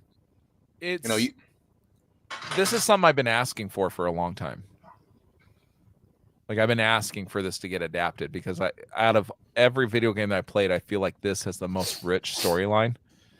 I mean, the video game plays out like a movie, so I'm just happy to see it in live action. You know what I mean? Like, I don't know. I like it. I mean, it's definitely one of the better video game I mean, we're only one episode in, so I'm holding my reservations, right? I'm having reservations about it, but it's out of what I've seen, it's one of the best adaptations I've ever seen. I liked it, but like I said, I just thought it was the second half of it was kind of boring, and was definitely a slow burn. Like it just kind of seemed to drag after he throws the girl after his daughter gets killed and he throws the girl in the pit. It just like the second half of the first episode just kind of seemed to drag. And I mean, I think it doesn't ruin it for me, because I'm excited to see it play out live action and see what they add and take from it. But I'm just like, okay. The first episode was just kind of whatever. So they got to set the tone. So now what I will say is that I was not on board with either of these castings when they announced them, Pedro Pascal or Belle, whatever her name is. And I was pleasantly surprised. I think the girl does it, like, out of the little bit that you see of her as Ellie, she's throwing up middle fingers, telling people to fuck off, and all this other, like, it felt like Ellie. She's from Game of Thrones. Yeah, she is. They both are. Mm-hmm. I liked Pedro Pascal as Joel. I thought that was a good casting. What I didn't think so at first, but seeing him play the role, I liked it. I still don't like her as Ellie. It's just not who I would have cast. But would you have cast Peyton List? No. No, so this was being adapted into a movie, and they had everybody's fan favorite, Caitlin Dever, I think her name is. Beaver? That's who I would have. Yeah, but when it went to a TV show, she aged out of it. It was Caitlin Dever and somebody else. I don't remember who they said, but both are fan choices. Oh yeah, there you go. Okay. You know who Caitlin Dever is? Just looked her up. She's from Last Man Standing. Yep. But then you're typecasting her because she's in Last Man Standing and Last of Us. I mean, it's kind of like the same. But I'm pretty sure the character is actually based off of Elliot Page. Yeah, Elliot Page. There was a lawsuit. Really? Yeah, so Elliot Page, what was her name before Elliot? Ellen? His name? Or no. Ellen. Ellen yeah, Page. No. Yeah. Yeah. Ellen Page. Yeah, but Elliot Page was the character model. She was actually in another video game at the same time that The Last of Us came out and sued the studio that made The Last of Us for using her likeness. She didn't get any money for it. Won that lawsuit, and they changed how she looks a little bit in the second one.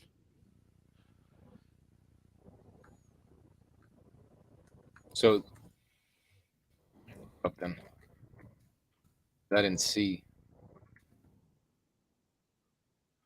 Yeah, Last of Us, Ellen Page. It just came right up. Yeah, I can see it now. It isn't that close to sue someone over it. Oh, she won. But she won. But it was the girl. The other girl that they were looking at was the girl from Logan. Oh, Styx or NY Nyx. Which actually X23. Which actually kind of looks more like her than this girl does. Bella Ramsey is her name. What? I'm laughing at Cardi West. She won a penis. You're talking about Elliot Page winning the lawsuit. He said she won a penis. But yeah, I mean it follows its typical zombie genre tropes where you see this outbreak happen and they're all trying to escape and then there's the 20-year time jump to where now it's set in 2013 and it's been 20 years that this virus has been out there, and now you're seeing this dystopian Boston and them navigating through the, it's got a lot of similarities to The Walking Dead. Except for their zombies aren't really zombies; they're infected humans. They're still very much human and suffering inside, but the fungus has taken over and controlling them like a parasite. So, yeah, it wasn't the girl from Logan. I misspoke. It was the other girl from Game of Thrones, Maisie Williams. Oh yeah. But I saw something else. The thing I found that I thought was the thing I was looking for was actually a fan casting. But it was Caitlin Dever and Maisie Williams. I'm down for more episodes from the show. I'm looking forward to the rest of the season. Just like I said, I felt like the second half of episode 1 was just kind of a slow burn. No, are you looking forward to the episode when they're going to go to Pittsburgh? Oh, yeah. It'd be your favorite episode. Go to Pittsburgh. Yeah, it's in the game. Can't wait for them to go to Pittsburgh. See all the Steelers there. No, they're not zombies. Saving people like the Steelers do. I think it's cool that they actually use some of those I hear it's because all Steeler fans have no brain to infect, so that's why they're not infected. That saves us. Sometimes it really saves us when it comes to the apocalypse. How come you guys are infected? Roethlisberger, huck it, chug it, football. Yeah, Pittsburgh. Lance is deep in thought there. Yeah, I was reading that article I found earlier. I have no idea what you guys are talking about. And another show that came out this week. Did you watch any of this, JP? That 70 show, that 90 show debuted on Netflix. And it's quickly rising to the top of the hottest or must-watch shows on Netflix. My personal opinion is very cringy. The acting by a lot of the characters in it is very, very cringy. No one's nearly as bad as the kid Ozzy in the upper middle there. The gay kid. And it's not because he's gay. They could have put it could be a gay character. It's the kid. Like, there's something about, like, the last scene of the show when he's like, Leia, come back. I was fed up with him at that point. You want to throw punch him. I don't like him. It follows Eric and Donna's daughter, Leia Foreman, comes to spend the summer in Point Place with her grandmother and grandfather, Red and Kitty, where she makes a new group of friends. I liked the second episode because it dealt with Kevin Smith and Clerks, and she on her request to rent Clerks, and that was cool. But I just found a lot of the acting by a lot of the kids just very, very cringy. And there was some 90s nostalgia references in there, but not a lot. Yeah, I feel like there's not a whole lot separating it from that 70s show to that 90s show, except for a couple references. Like Red says something about Beetlejuice. Yeah. Like there's a couple references in there. But what I do like about this show is that I feel like the kids, they don't try to cast like apples to apples. There's not some like spoiled little rich girl like Jackie. There's not, you know what I mean? The Leia and there's not the love interest of the person next door. It's her best friend that lives next door, and she has a love interest in Kelso's kid. And they don't, you know what I mean? Like they don't try to say, like, you can't say like, oh, this character is a replacement for Eric, and this character is a replacement for Fez, and this character is a replacement for Hyde. You can see little instances of each of those characters in all of them, but it's not. You can. I think you definitely can. Okay, so where's the spoiled little rich girl?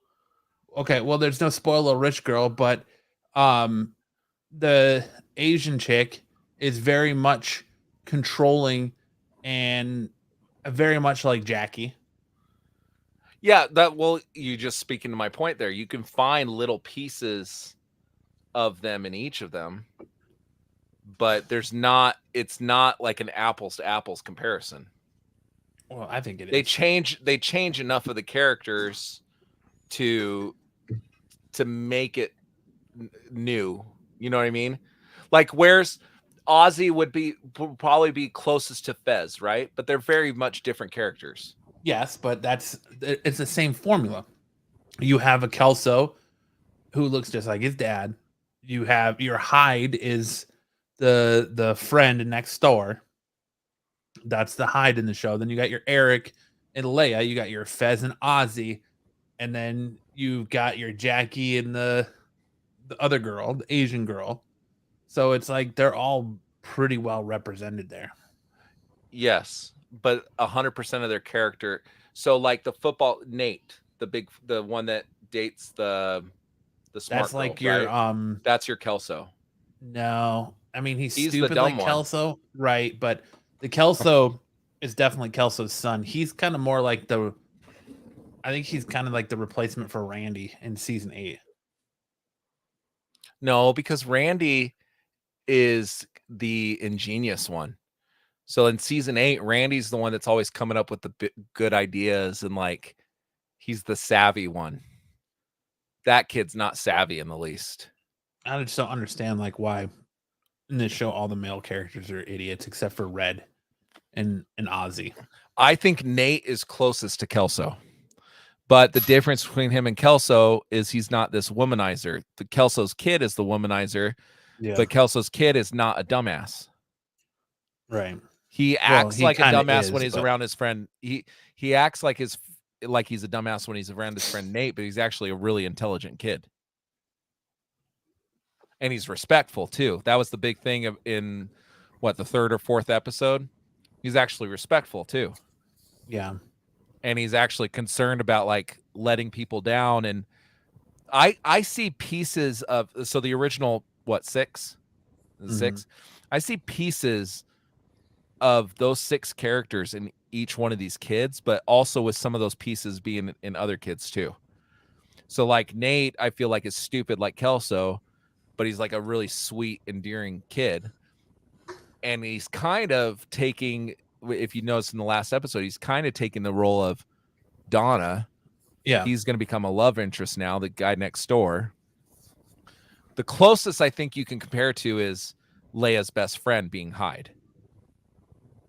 I think she's the one that fits that the most. Fits the prior role the most. Mm-hmm. What's her name? Is it Sasha? I can't remember her name. But Ozzy annoys the fuck out of me. What are you going to do if it turns out that Hyde is actually her dad? I don't know. Because her mom and dad are split. She doesn't hear from her dad. They don't make a single reference about Hyde. Is supposedly half black because he's got a black dad and his sister's black.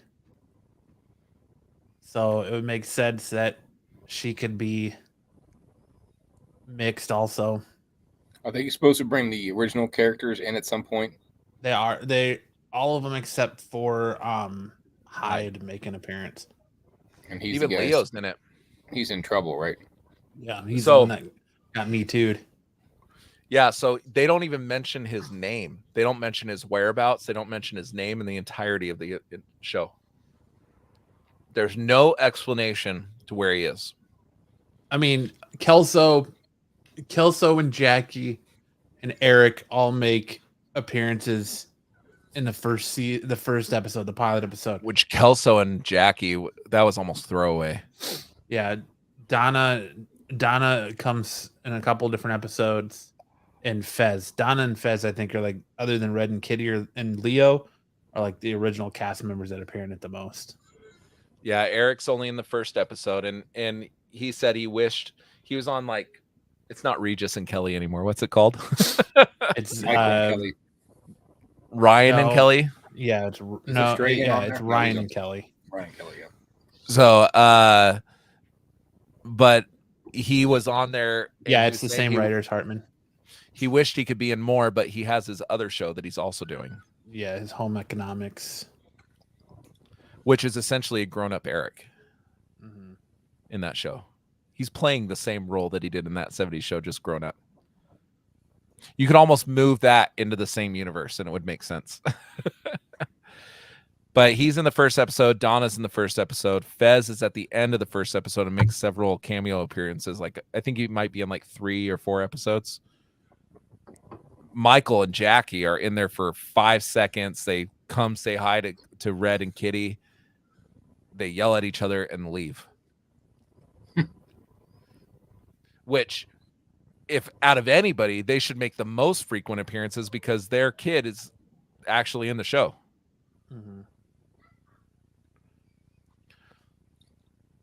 Apparently, they've been married 3 times. They're about to get remarried again. Yeah. Jesus. 3rd time's a charm. But I know Hyde, the actor that played him. I mean, he's apparently a piece of shit. But allegedly. Allegedly, I'm being very careful with what I say here. But I would like some mention as to where he is, or did he die? Is he in prison? Is he like something or some acknowledgement, because he played such a crucial role to the original show, and to just go and ignore him. I mean, even the ranch, he was on the ranch, and when they killed him off in the ranch, they actually explain something happened to him. He careened off of the road in his motorcycle. Yeah. But Kitty and Red are the best parts of the show. Yeah. It's a fun show. It just, like I said, I just had a hard time with a lot of the kid actors that were very, very cringy. I don't know. But would you agree no one more than Ozzy? I didn't really mind Ozzy that much. Oh, dude, he's painful. It's painful. It almost seems like the kid doesn't want to be there. That's what I feel like. When I watch him, and I know that his character is kind of trying to put on this facade of, I'm way cooler than the rest of you. But the actor himself doesn't even feel like that he wants to be there. I don't know about all that, but everybody else I liked. I mean, no one else bothered me except for him. Like, I know it took like 2 episodes for Leia to grow on me. Like, that first episode, I felt like her acting was just awful. I feel like she is the most like one of the former characters. She is Eric, full embodiment. I mean, everything about her is Eric. She's the only one that I could say is 100% modeled after an original character. But I just think it's crazy that Topher Grace doesn't even look like he's aged. Right? And everybody else in the show looks so much older and so bad. Yeah. How's the redhead look? I think she's had plastic surgery. That's unfortunate. I still think she's hot as fuck, though. I don't care. She's looking rough, though. But Topher Grace looks like literally that 70s show ended filming yesterday. He's like the Paul Rudd. Yes. Do you think he regrets leaving that 70s show to begin with? What did he leave it for? He left because he got cast as Venom. Yeah, he thought he was going to be like this next big Hollywood actor because he was in the third Sam Raimi Spider-Man movie. He was in a movie called Take Me Home Tonight, which I actually liked but bombed. Yeah, and he was also in that Predators movie. Yeah, and then he just kind of fell off the face of the earth until he got Win a Date with Tad Hamilton. Yes, he was in that movie too. And then he just kind of disappeared for a while until he got on Home Economics, and I think he had some smaller roles, but he definitely never amounted to the big Hollywood star he thought he was going to be. Home Economics is actually a hit for, I think it's ABC. Yeah. Mm-hmm. It's actually a hit, and it's very well reviewed. I mean, Anna and I watch it. We like it a lot. But it's kind of it's nowhere near the publicity that 70s show got. I mean, that 70s show was huge. I wasn't a huge that 70s show person. I rewatched them all in December, and that's what I was telling Matt. Matt was saying like that such bad acting and all this stuff, and if you rewatch those first couple seasons of that 70s show, the same could be said for those kids. They got better over time. Yeah, absolutely, they got better over time. I mean, Ashton Kutcher used to be a joke. And then he came out with Butterfly Effect, and he actually did a pretty decent job in it. And Ashton Kutcher was pretty successful afterwards. Mila Kunis, wasn't she nominated for an Oscar for Black Swan? She might have been for Black Swan, yeah. I mean, Mila Kunis and Ashton Kutcher, I think, have had bigger careers than anybody on that show. I think Ashton Kutcher probably had the biggest out of all of them. Mila Kunis was in something. It was in quite a few things, but she was never as big as like Ashton Kutcher.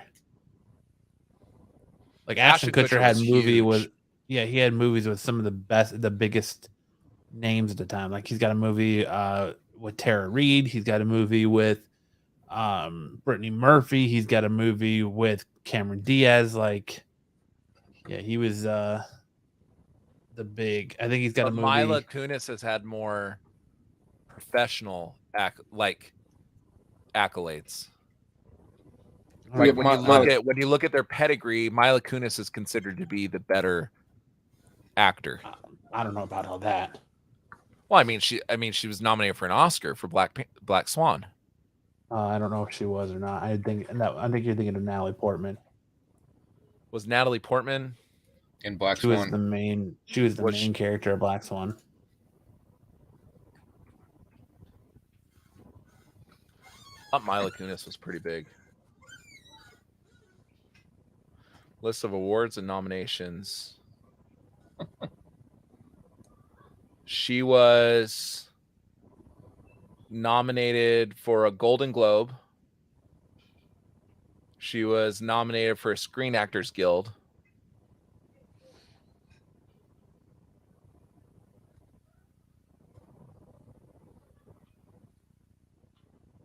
I mean, a Golden Globe is no joke. I think she won something. She's only won a Jupiter Award. What the fuck is that? A MTV Movie and TV Award. Oklahoma Film Critics Award. A Saturn Award, so apparently that's different than a Jupiter Award. Is there a Mars Award or a Venus Award? A Scream Award. Spike's Guy's Choice Award. You would listen to these two awards. Guy's Choice Award, Hottest Mila, 1. Guy's Choice Award, Holy Grail of Hot, 1. She won a Spike Video Game Award. Look, like here, this is Mila Kunis right here. That 70 shows, Friends with Benefits, Black Swan, Bad Moms, Ted, Family Guy, The Spy Who Dumped Me, Bad Moms, Forgetting Sarah Marshall. Forgetting Sarah Marshall was big. Yes, it was. Book of Eli, Max Payne. Those are like her big works. All right, those are her big works. Family Guy's probably the Book of biggest Eli one. was big. Family Guy's huge. I mean, she's been the voice of Meg since the beginning. Ashton Kutcher was in that 70s show. 2.5 Men. No Strings Attached. Butterfly Effect. The Ranch. He was Steve Jobs.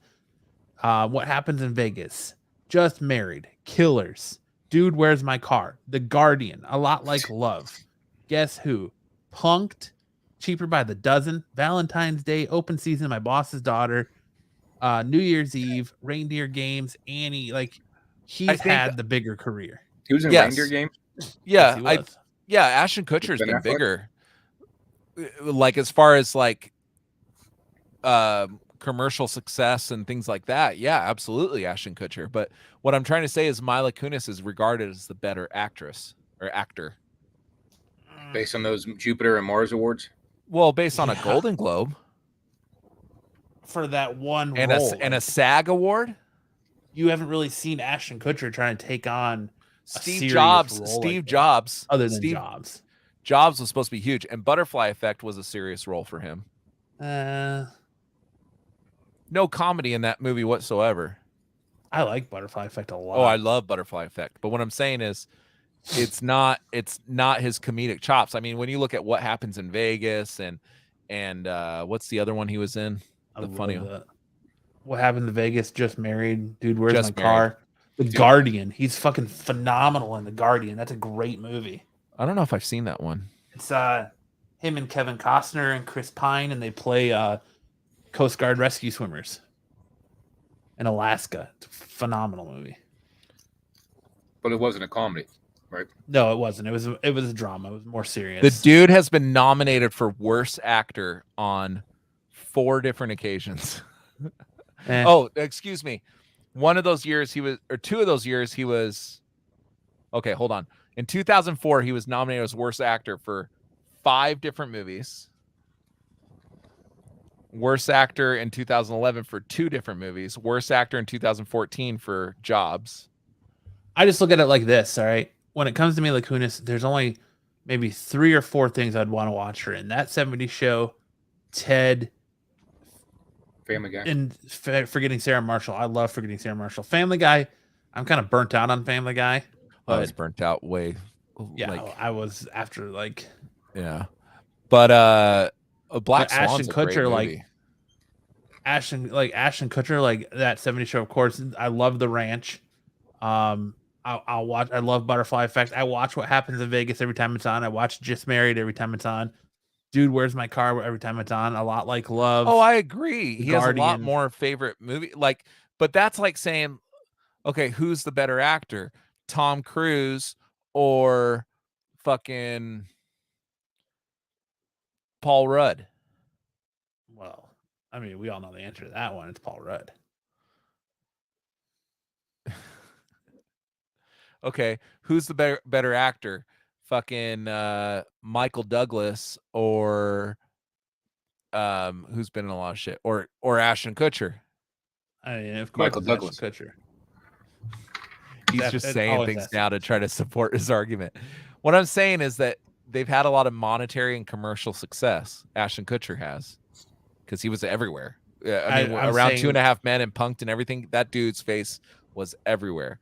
What I'm saying is Mila Kunis has had a lot more accolades.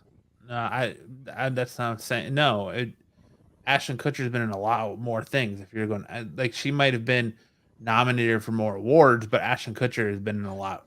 Has done his body of work. Yes, we are arguing the same. We are arguing the same thing, bro. Who has a higher net worth? Whoever has a higher net worth is the one who. It's wins. Ashton Kutcher. Then he wins. Yes, exactly. On a monetary well too. Yeah, he has. He also invests in a ton of tech startups. Yeah, and he developed, his company developed that program that helps with human trafficking. I mean, the dude spoke in Congress. All right, so he wins again. He wins there. He does more than yes, but when you look at as far as peer success, right? Ashton Kutcher is a much more tentpole name. I mean, you can look at Chris Evans. It's been in a shit ton of stuff. Or fucking Marshala Ali, who hasn't been in as many things. Marshala Ali has had way more peer success. Chris Evans has had a lot more monetary success. You want to know how I know Ashton Kutcher is better than Mila Kunis? I mean, they're husband and wife, so you can't really complain them. But Ashton Kutcher is better than Mila Kunis because Ashton Kutcher has a soundbite on this show.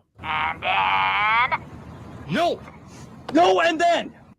So there you go. But he was kind of, for a long time, he was winner, chicken dinner. He was he started out as an underwear model. Don't we all?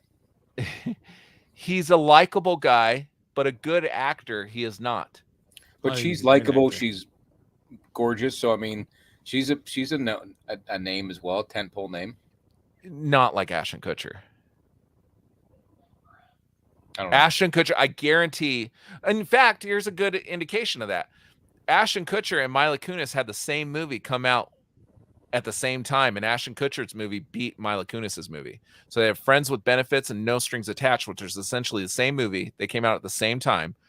Ashton Kutcher is with, I forget who the actress is in there, but the other one with Mila Kunis is her and Justin Timberlake. They're the same movie. They came out at the same time, and Ashton Kutcher's movie did better than Mila Kunis's movie. Which one was Ashton Kutcher's movie? No, or Friends with Benefits. It might be flip-flopped, but they're the same movie.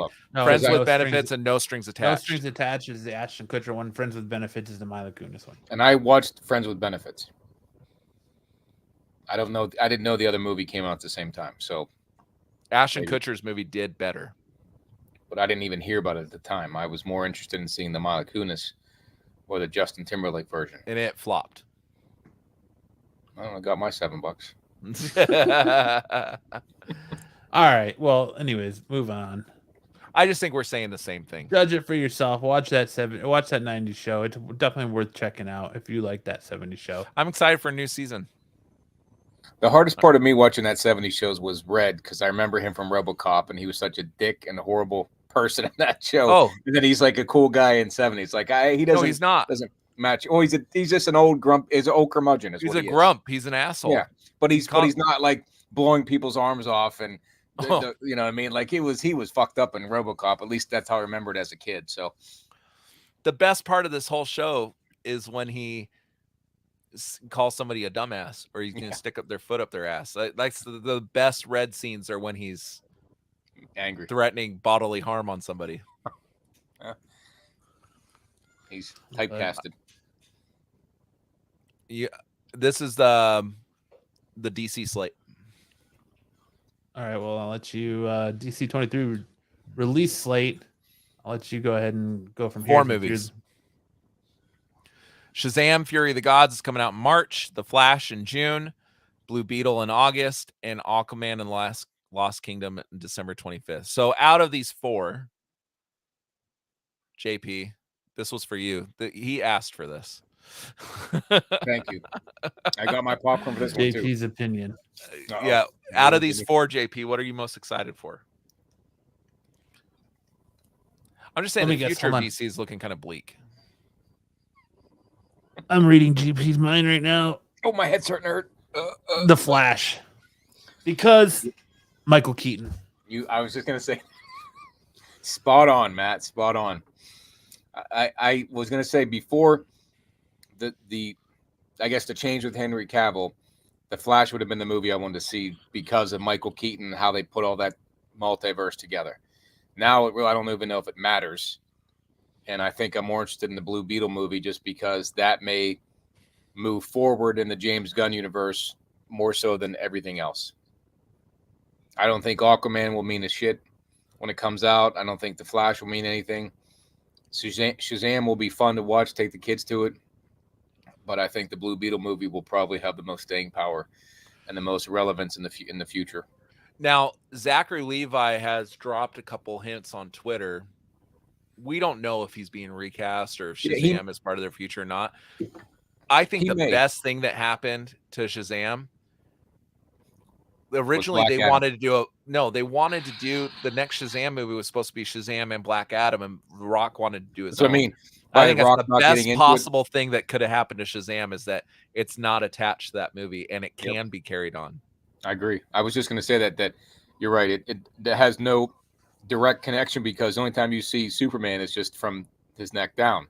So you can make him anybody, right? And the only people in Shazam are the Marvel family. So there's plenty of room to add him in later on. I don't know if they will. And I think I'd be happy with that, but I think the Blue Beetle is more up James Gunn's alley. Shazam may come back into effect, so you're probably right, but Blue Beetle will probably have a... Yeah, I don't think they have to scrap Shazam at all. No. The other two movies are going to be scrapped. Well, all indication. So Jason Momoa did a Twitter video yesterday, and a lot of people are speculating because he just had a meeting with James Gunn and Peter Safran. A lot of people are speculating that because he remarks on getting to work on a project that he's wanted to work on for a long time with them. And a lot of people are thinking that that's an indication that he's being recast as Lobo. Oh, yeah. I'd almost guarantee that. So I think Aquaman... going to cream his shorts if that happens. I know. I think Jason Momoa's time as Aquaman is coming to a close. Yes. But The Flash, I think, is the most interesting. Because WB is putting a ton of resources into this movie. They've constantly said how hyped they are about this movie. You don't hear that about Shazam or Aquaman, or even Blue Beetle for that matter. But they are putting a ton of their effort into The Flash and doing damage control with Ezra Miller. If they were going to scrap The Flash after this movie, like if they were just going to reboot it after the Flash movie, do you think they would be doing that much effort into trying to repair Ezra Miller's image? Well, you said last week that you think this will be a standalone universe like the Batman universe. That was Matt was saying that. Oh, Matt, sorry. Or I said that like 2 weeks ago. Okay, well then maybe that's why they're pushing it. I don't like the non-continuous storyline. I like them all in one universe like Marvel. Universe. I like that, and I think that's what sets them apart. And DC can do it differently and have separate universes for all these characters. And James Gunn will do his thing, and maybe that's why they're pushing it. So I'm still going to see it because I think it has some potential.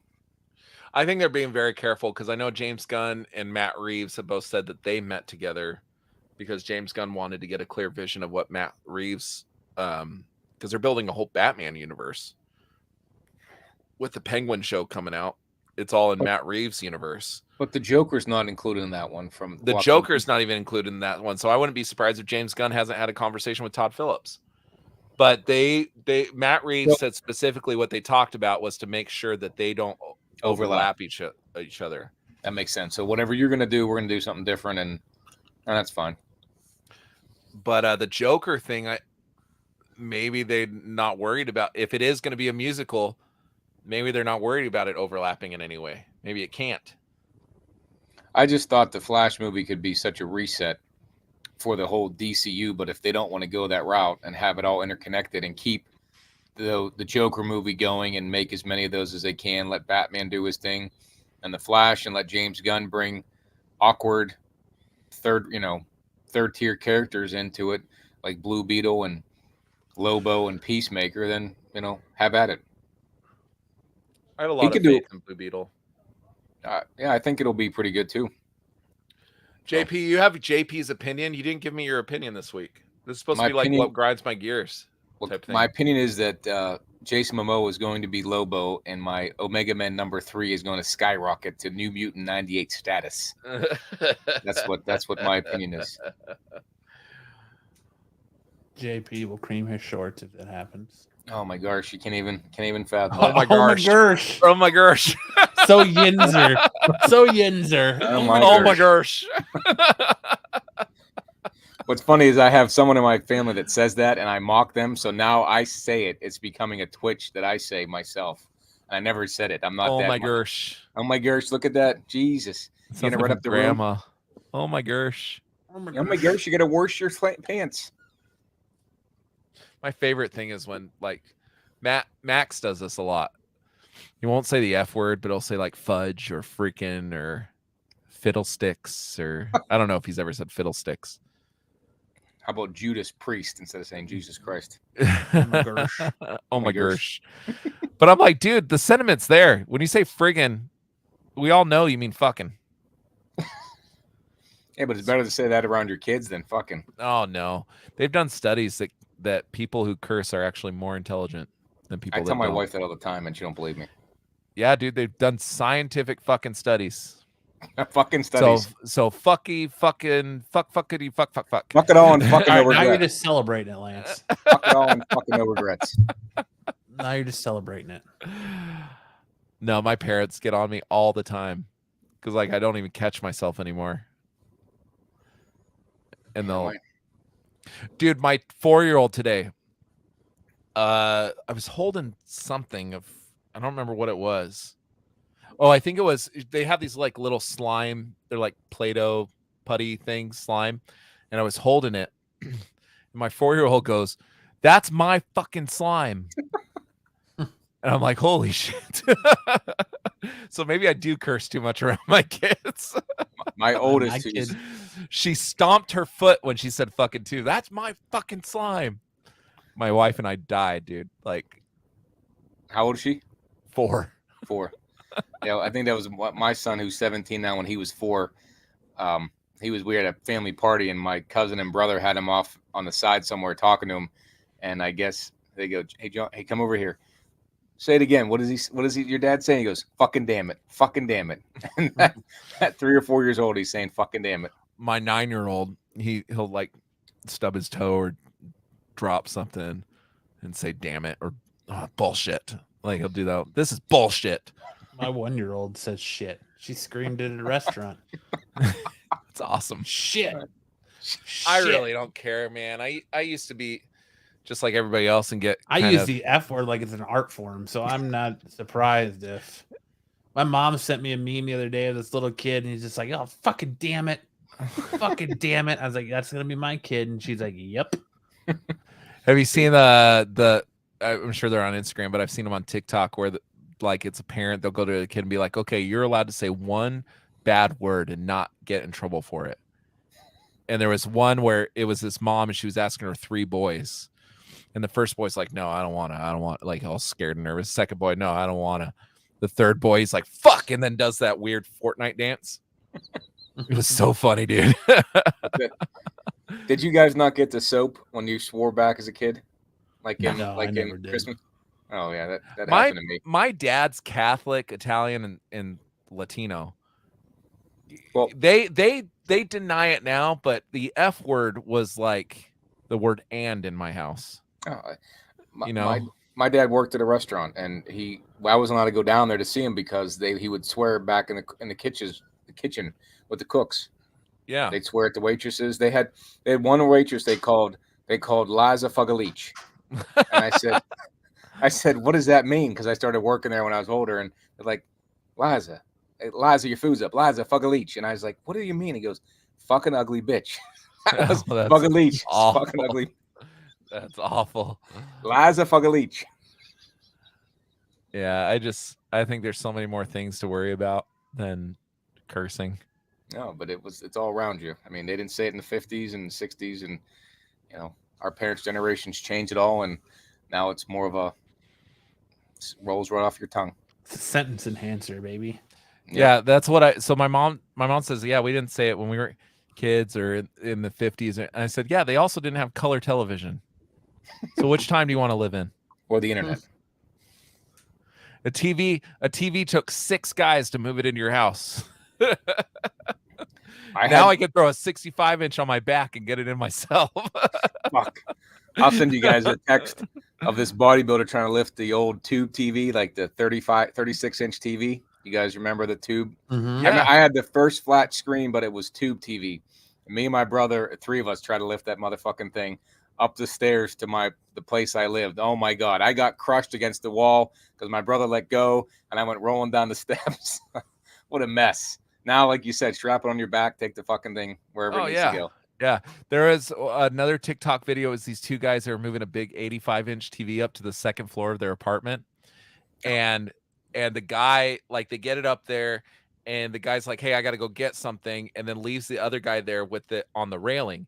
And then this guy's kid comes up and hits the guy that's holding the TV right in the nuts.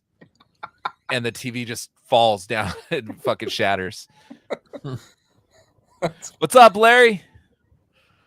You're catching us at closing, buddy. Closing time. I was just thinking that.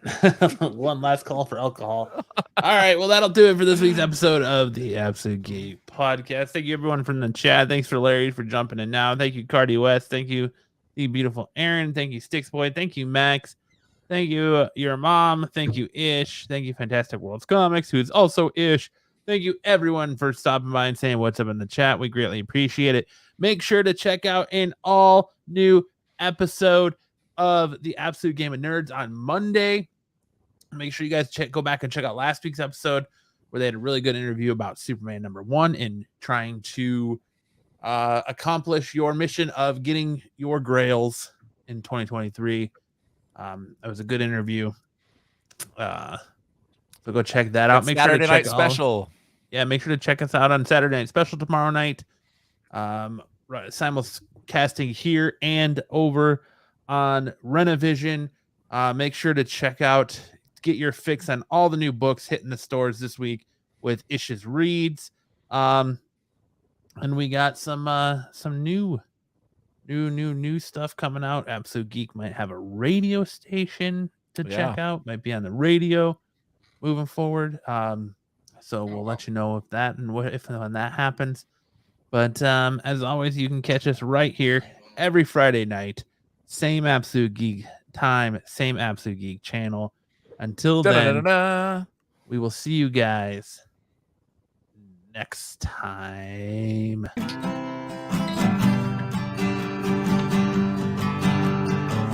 All you freaks and geeks. Come all you freaks and geeks. Let's listen to Absolute Geek. Absolute Geek. We'll go ahead and spread our cheeks. Spread the cheeks. And drink And some we're for Cosby wine. We'll Come drink on, some Absolute Cosby wine. It makes me feel real fine. See you next time on the